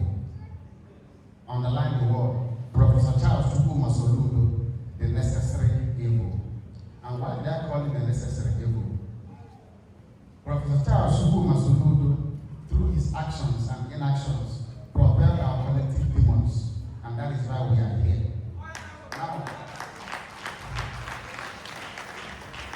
Now, when you hear about the word demon, what comes to your subconsciousness or your conscious mind will be an evil spirit? Because I myself, and including everyone here, are all products of colonialism and indoctrination. But when the Greeks came to the African soil, the Kemet, a conglomerate of the black civilization. When they came here to study, they met Orumila, they met Imhotep, they met Akhenaten, and they met everybody there, including the priests. Now, when you hear about the word Greek civilization, I call it a misnomer. Give it a misnomer. There is nothing like the word Greek civilization. If there were African civilization, which is the cradle of human civilization. And I came into it when you hear about the word demon, when the Greeks came to Africa to study, particularly Socrates, he learned from the best. He learned from what I call the primus inter pares, the best among the equals. And they taught him about the concept of the word demon. And who is a demon? Gini be a demon. When you study the etymology of the word demon, which is in Bologo, it talks about what? Diamond.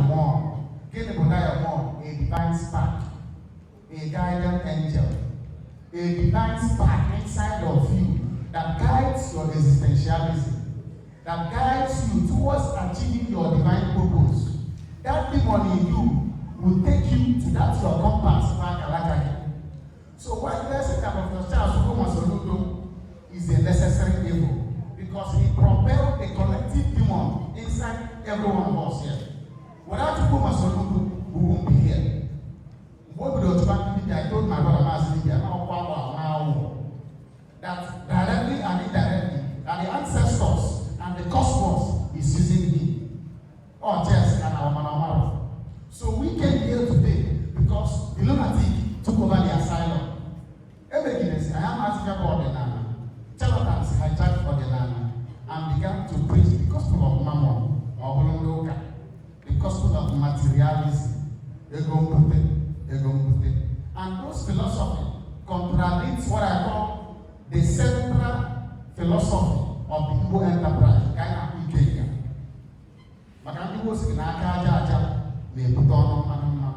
Now, when those lunatics took over the asylum, I am asking about the Nana. Ordinana was painted a bad image, first by the colonial government, secondly by the church, thirdly by even the so-called medias. It was so called now, they call our soul. We are here because of the awakening. Because this awakening is a global phenomenon.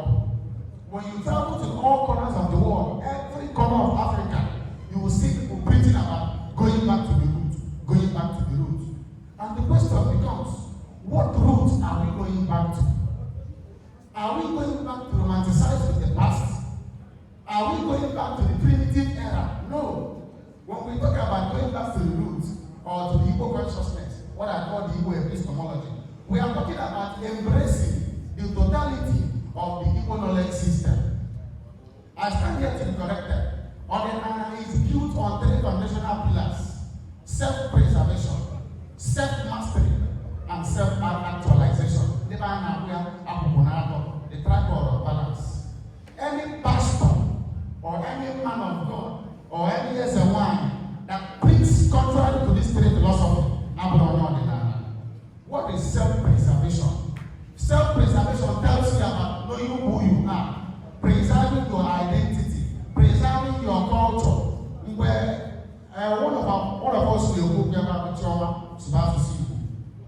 said something very vital here about this Asụsụ Igbo, because Asụsụ Igbo better the Igbo ordinary. Now, if you want to dissect any culture, we have two aspects of every culture in the world. Number one is your spirituality. Number one is your language. And these two elements have been under attack for donkey years. So the essence of this seminar, the essence of this conference is to redefine the concept of Ordinana. I made a very simple definition last year that Ordinana is the ancestral worldview that embodies the natural law, the spiritual science, the moral code, and the cosmic order. It is that philosophy that governs life, culture, and relationship between man and the divine. So if you understand the nucleus of this definition, in Karamata, na any level they give him Ordinana. Because Ordinana predates every human on earth. Ordinana talks about the natural law. Every philosophy bows down to Ordinana. Ordinana goes beyond the Ikomuo. Ikomuo is just an integral aspect of Ordinana. Ordinana is a big faculty. Ordinana is a big masquerade. We have different facets of Ordinana. So when we talk about self-preservation is hidden in Ubuntu philosophy. Onaya na one year, you are because I am. For us to actualize this mission, we must collectively preserve the identity of the Igbo race. Because that identity is on the ground. We must come together. If I borrow a preach, either on social media, now I pull down syndrome. Now I come on, if you have a distraction. The essence of Ordinana is to preserve yourself. Because once you preserve yourself, you begin to master yourself. Once you master yourself, you will come to that root of what I call what? Actualization. Dialogue.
The teaching magnet can go. Yawa ga kuzira ni ihe dị iche iche gbasatara ọdịnala Igbo. Aga m enye nzanya maka oge Igbo ugbu a ka o jiri mee ihe ndị ọzọ n'ụkwa n'ụbọchị taa. Nze Igbo mma mmadụ ekele m onye ọbụla bịara na obi a. Biko oge alụma anyị chọrọ ka anyị kpọbata our able chairman, Dike Olumere, ọgwa anyị okwu, then ọ bụrụ na okwu si okwu, nnukwu nwaanyị agwa anyị okwu, akwa eke yọm, then Maazị Dibe ekpokọta mmemme anyị na-eme n'ụbọchị tata.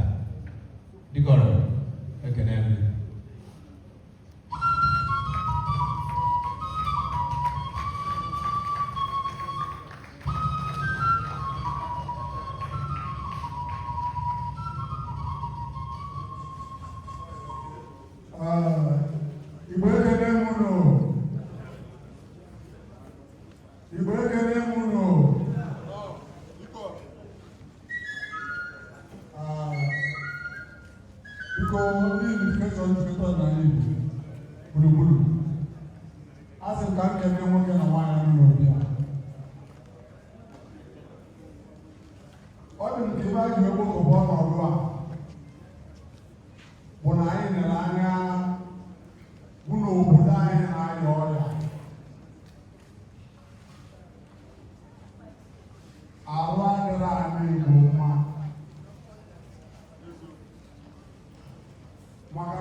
mmadụ megide na ọbụrụ na-ekwu ntọmụrụ ka ọ na-aga n'ije onye kwukwuru okwu anyị pụrụ ala Igbo n'ụdị ama ka ọ dị wee n'anya tụba kedu ihe mere anyị Igbo ji aya ọya anyị Igbo ama na-aya ọya maka na anyị mara onye na-aya ọya n'ọnwụ na ọgwụ ka e ga-ebuga ya ebe a na-azọ mmadụ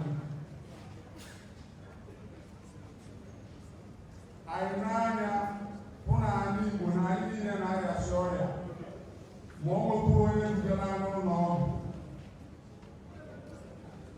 anyị bụrụ ndị unification njikọta ọdịnala Igbo gburugburu wee sị na anyị ga-ebuje Igbo ụlọ ọgwụ anyị niile ga-enye aka ka eduga Igbo ụlọ ọgwụ onye edugara ụlọ ọgwụ na-aya ọya bụ ndị izi ga-enye m na-egechi ka amara ụdị ọya ọ na-aya ya bụ mgbaba ma ọ bụ nje lab oyibo ji agwụ ya onye ka ya bụ eme awa achọta ụdị ọya n'anya mmadụ awa amara ụdị ọgwụ e ga-enye ya oyibo na-aya bụ na anya mụrụ nwaanyị maka na ọ bụ na anyị mụrụ nwaanyị anyị amarapụ nna anyị ba na-akpọ nna ndị anyị na-amụrọ amaala Igbo njụ ese ọya mmadụ na-aya na-ebido n'onwe mmadụ wee pụta n'ezinụlọ ya wee pụta n'ụmụnne ya wee pụta n'obodo ya ụdị ọ dị tata o nwere okwu nna mee na-akọwa na ọ bụrụ gọvanọ Imo steeti ụdị ọ ga-esi wee mee wee transfọm mgbe ebe na-eme n'Imo steeti steeti niile dị n'ala Igbo enwere ebe ọ na-anọ emekete akpọ ndị ọdịnala ka akpọkwue nna nna nna nna anyị kwa jụọ kwa kedu ibe anyị nwere ike mme ka anyị Igbo wa makarịa ụdị ọ dị tata maka na onye ọ bụ ezi ebe enwe ụmụ ụka onwe ebe ya nakasị asị na steeti jere ụka Anambra steeti na-eje ụka ma Anambra steeti enwere ike mkpọkọta ndị ọdịnala enwere ike mpụta na Anambra steeti na ọrụ n'okwu ebe jụọ ese kedu ibe e ga-eme steeti a o wee dị mma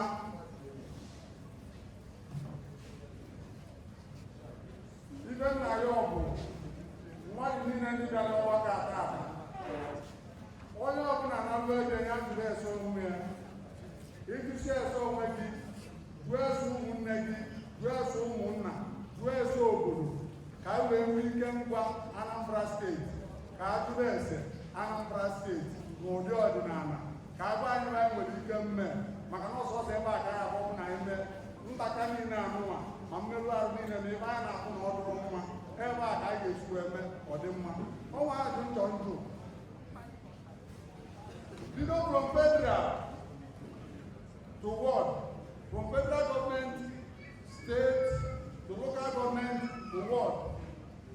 Onye ọbụla ife ọbụla a ga-asị ka ego mmadụ n'iyi ọrụ ọ bụ na ewetazi Baịbụl eweta Koran eri ahụ esi wee mebe ya onwere Baịbụl dị iche n'obodo a onwere Baịbụl dị iche n'obodo a ọ dị uru ka ọ bụla alụsị ka e butere debe so onye ga-achị Naijiria ya za aka n'alụsị ibe ahụ a na-apụta ata a ga-abụ ya ka anyị na-anọ ọdịnala n'anya ma bụzọ ndụ ọdịnala bụzọ eziokwu na ndụ Igbo eke na-enwe ndụ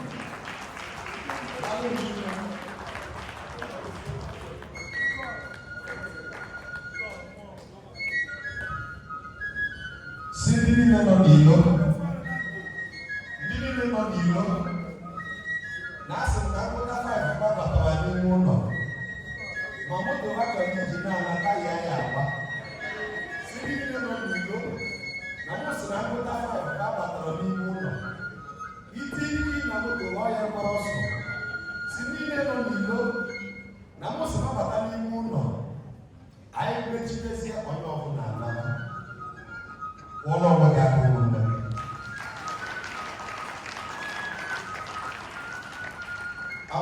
onwere ife ọzọ ka anyị na-abụrụ ka nkele ego ugbu ọjọọ nwayọ na-eje nna ikwube mma ọjọọ ya eme mgbe okwu ọzọ ife iji bịa bụ ka nkele onye ọbụla ụmụnne m niile kwuru okwu ọgbanje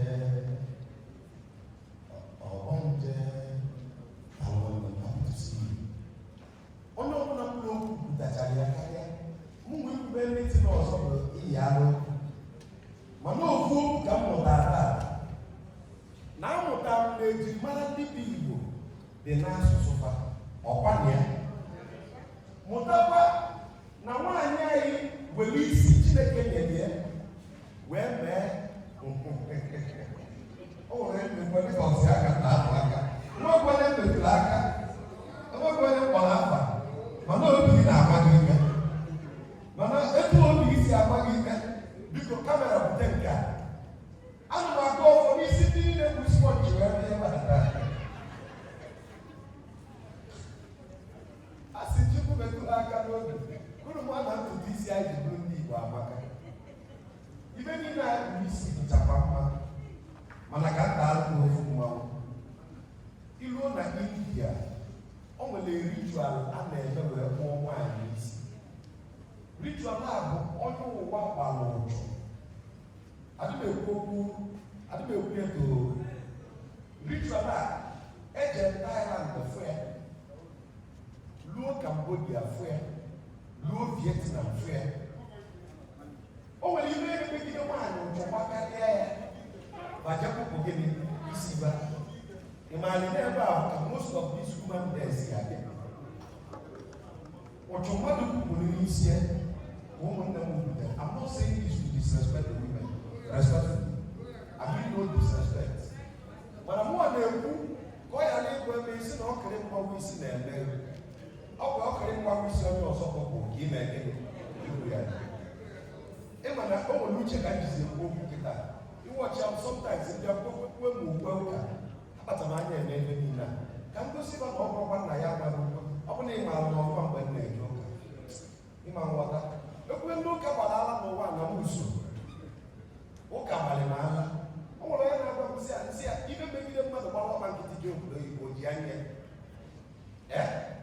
a ma agba ọgba nkịtị etu aja obodo Igbo onye mara bụ eji obodo Igbo ji anya a na-ese m eze onye abụkpata na bọda obodo agbata for example travelers nata na Russia ka njem agbata m Russia bụsị mmadụ na-ada abata Russia US agbata m Russia na their victory day celebration fagbanye all their airspace meaning na Russia chọrọ ka onye ọbịa bata Russia wee rute Russia maka ọdịnala ka m ji aka aka ọ bụrụ ka ndụ ọnwụ wee rute Russia immigration nekete m anya si na ịkpụ onye si anọ mụwa bụ igwe arụ ofu onye mana aka gị ọfọ nekete m anya etu ọsọ nke ya na anya oyi nsị ndị ka eji bi ya kpọta onye nke na-asụ English ekwube nsị anyị nwere ihu akwụkwọ ọsịsị a please time gba afọ ma ata kpọọ ya vidio karịa ọsị ka ọsị achị akpa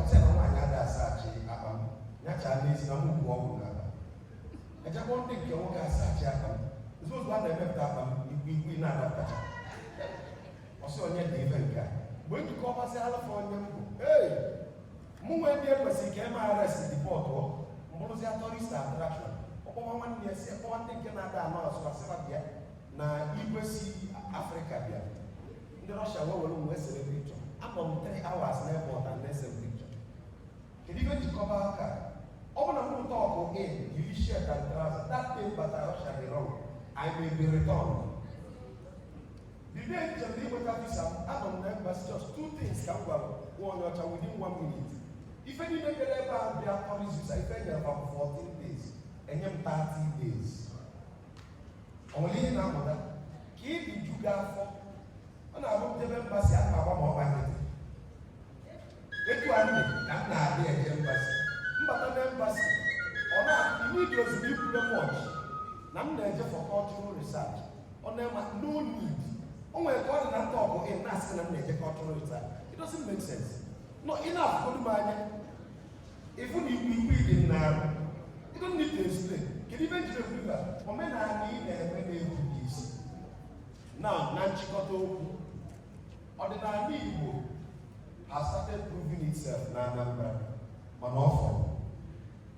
Can they go for? On American Club, a block of Africa. Only a black and your phone, American Club. When midnight, you go see alcohol, American. Man, I don't know much about that. I'm going to nice. Nice, you know, I'm Chelo. Or I feel like a woman. Don't you make money at Jayata and can be at the in SPS. If a money at Jayata can be American, now Basilia. Respectfully, when they walk all working together, we are there, two of us. What is it? Never get a ball working sneaker. No, you have made very bad. What can you do, Lord? Since you are flying over, a usual. Since you are flying over, a usual. How? Why? Who can that? Up to the red Lord, and God, one of these here, well, no fly over. Or we make something funny. We do charge like this engineer. Engineer will make a technical error. I'm not pass. I don't know anything on the class. Engineer will make a blatant error. Engineer, but people are not getting more than the project is almost waste. Through of us. But on the level for Northern I'm going to leave you let it be on camera. If I was in this state government, Anambra State, Anambra State need to fund like I call for. The dog why I want to open a year for why you teach Anambra State, even if I we need to reinforce our security personnel. Government here will take over when I go over. When you know, I have a position of move. Also, I told you about I'm a war when you're not to come. Only goes on my hand over. You know why I'm going back? I assure you, in every part of the Anambra State, very important. I am not there. Very important. In Liverpool, I assure you, in every part of the Anambra State, so that when they may value what I want to do, but not what about Anambra State? If you remember, member. Oh, no, even remember. I assure you, Anambra State is here over. That is the listing of Nana Yellow. Government Anambra State, who need the Market Division. More massive than I do twice. They will say, no, the apple, what I call no, why it's a Anambra State. Makana gini no na ndini na wo mmadụ ndị na-achị na abịa ọ bụ na ị mara ọmalia mana anyị akpọrọ ọgwụ nwa ị ya nọ na-arụ ụlọ ebele ahụ eti ihe n'ọnụ kedu ibe anyị ejikwa ọgwụ nwa anyị esu egwu n'ebe ọ bụ na Anambra steeti nwere common boundary ọ na-adị ibe nnekwu every focal point eti abata Anambra anyị esu egwu ọkwa Anambra ka anyị nọ a na-esi n'ụlọ mmalụ mma wee mee gịnị ụmụnne anyị nọ na Ọyọ steeti ọkwa Ọyọ melie kedu ndị melie ya recently Ondo melie Nchịbọchị nsi yes there is a vacuum for us to fill Anambra state government biko unu niile enyemaka ndị dibịa unu niile ka agụ ọrụ ụlọ ọgwụ na-akwa akwụrụ anyị ejichebe Anambra steeti ka anyị reinforce security agency maka ọgụ na-abịa ọnụrụ ife mkpu maka n'ife njikwa okwu nwa bụ n'ife na-abịa ife enwe ya egbukwa nwoke gbuo nwaanyị nchịkọta iji chịkọta okwu taata okwu nwa m na-ekwu a na-ekwu ya ka iwe fụ n'anya ibo ya bụ na-ekwu na-agwa ka ị malụ ada ama ama ọ mepụta na exam na o nwere ife megidere ọmụbụla anya ịnọ n'ime ya na iji ọgwụ ebe n'isi ịnụrụ ife mkpu mana o nwere ebe nchọ ka chanel ọgwụ a na-ebibe abụrụ dị ahụ na abụ na film ụmụaka mara ebe bụ ọgwụ I will explain. One of the ballistic intercontinental missile bụ ọgwụ agwọrọ agwọ ka ọgwụ. I repeat, most of the ballistic intercontinental missile. But the truth is this: on your wall, if a man and Nigerian government cannot talk when the USA is talking today, is because they neglected defending our need. Ask me why. Why?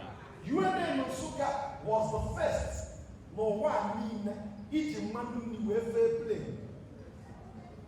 They converted palm oil into triglyceride esters. When you power play warfare during the Civil War. True or false? True. Then at Professor Rago and team, the RAP team, man, it took Europe about 50 years to be able to do that. My name is Nani. Open the UNA Department of Chemical Engineering can function. By now, Kim Jong-un never the nuclear weapon. Nigeria. And they won't take any nuclear weapon. Because after the Civil War, they did not integrate. What did they do? About chemical engineering in the UNA Nosuka. What we did in UNA Nosuka took Europe 50-something years to replicate. Ije Nibuku, a prototype of the chromosome solenoid. Nobody knew about it as that. What the 10th century CE, until 1976, Europe where the prototype, Malabi have DNA sequencing. But the prototype is already there. Later, later than to Ireland. I want to remember one man. Oh, Nani will guess Kuziel effect. Bronze making. Nani will guess Kuziel, you do. I want to mean you do. I'm talking of economy. Bronze casting.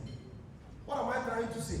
There are indigenous knowledge there. It's a moment and the end in Igbo women, but then we are joking. We are pushing to get a curriculum. First of all, game a curriculum. So that Kaima might get weapon. These things I now go as dogma. Tinyo the Nani was curriculum.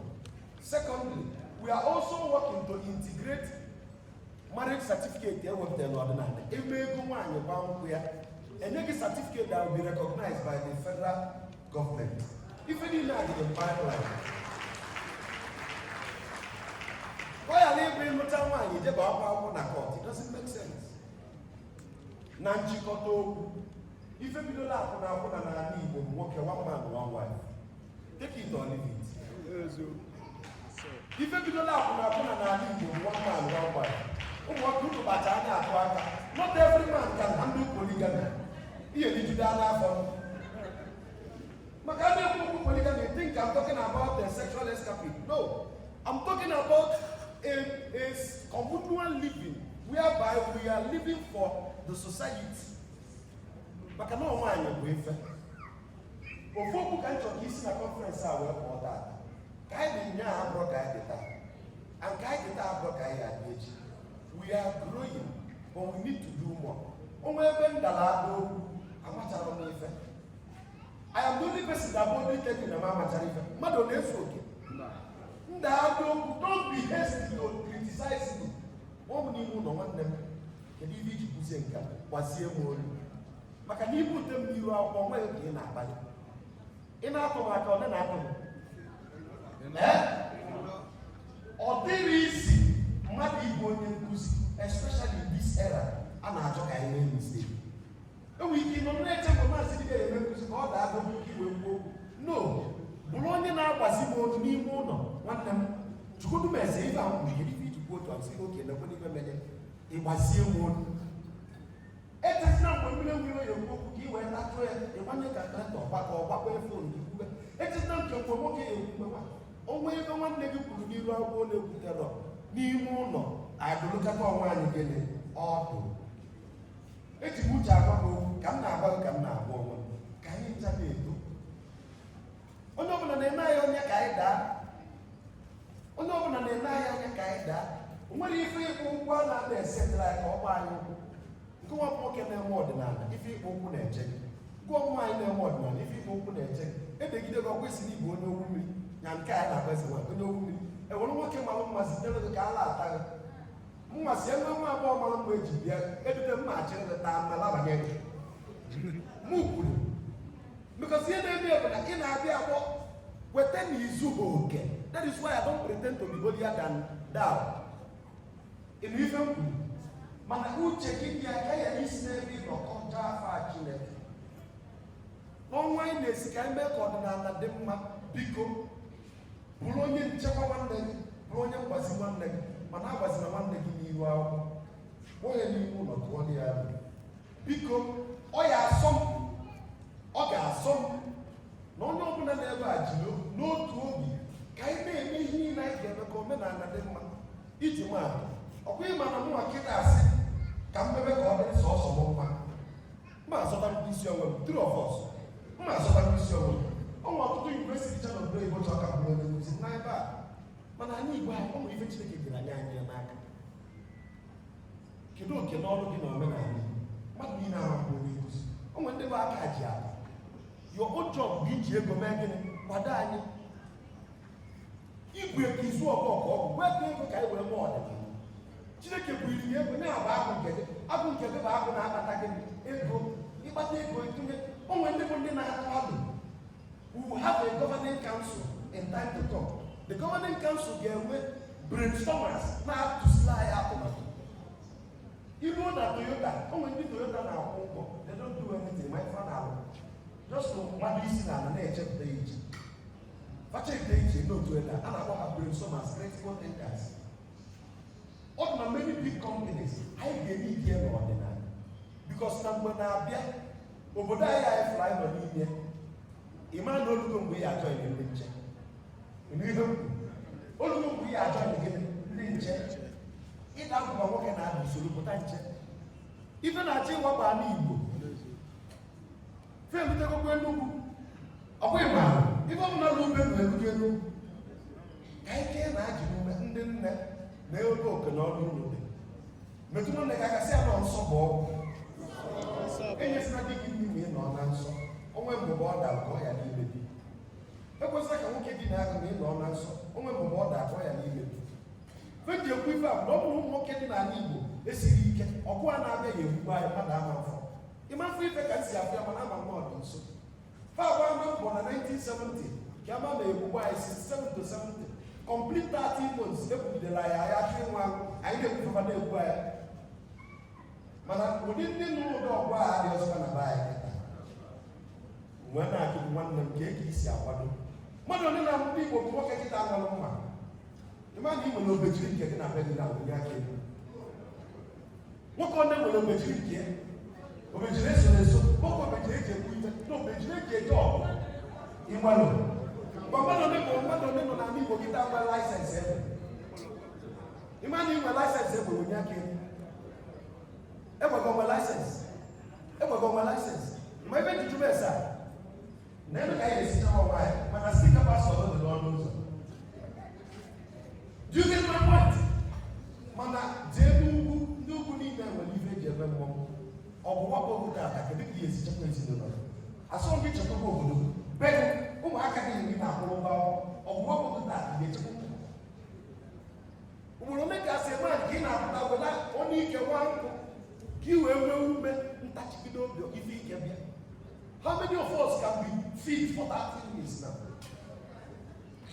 Ịghọtara ife anyị ji okwu nne-ewu ka anyị dobe ịkwa mkpa maka ndị mmadụ aghọtara ife niile a nwere ife ọ na-atụji aka security consciousness so that ị dagodo mbụba maka onwe gị esi daa mbụba agba ga egbe ọbara gbuo gị mma ọgba ewere onye ike chụwa ka achụdo ama na uke ọsọ adọrọ ga-enweta gị awasa anyị isi true of us inwegodi ike na vu nka mma karịa gịnị statement wee ume as a man ịnọkọta ike anya ngwa nke na ndị ọgbọ ga-agba mgba jiri aka gị ga-ewa nkụ ịda awa nkụ maka na ị nwere ego gasị ụka nọ na ịnwa na ị na-awa nkụ ka ume dị mmadụ dị ka nwoke ka ị nwere ka esi ihe ike bịa ka ibife bụ nwoke aka m maazị gị oji nkụzi mmụọ ji asị na ife niile aka ụta ya nwetara anyị n'afọ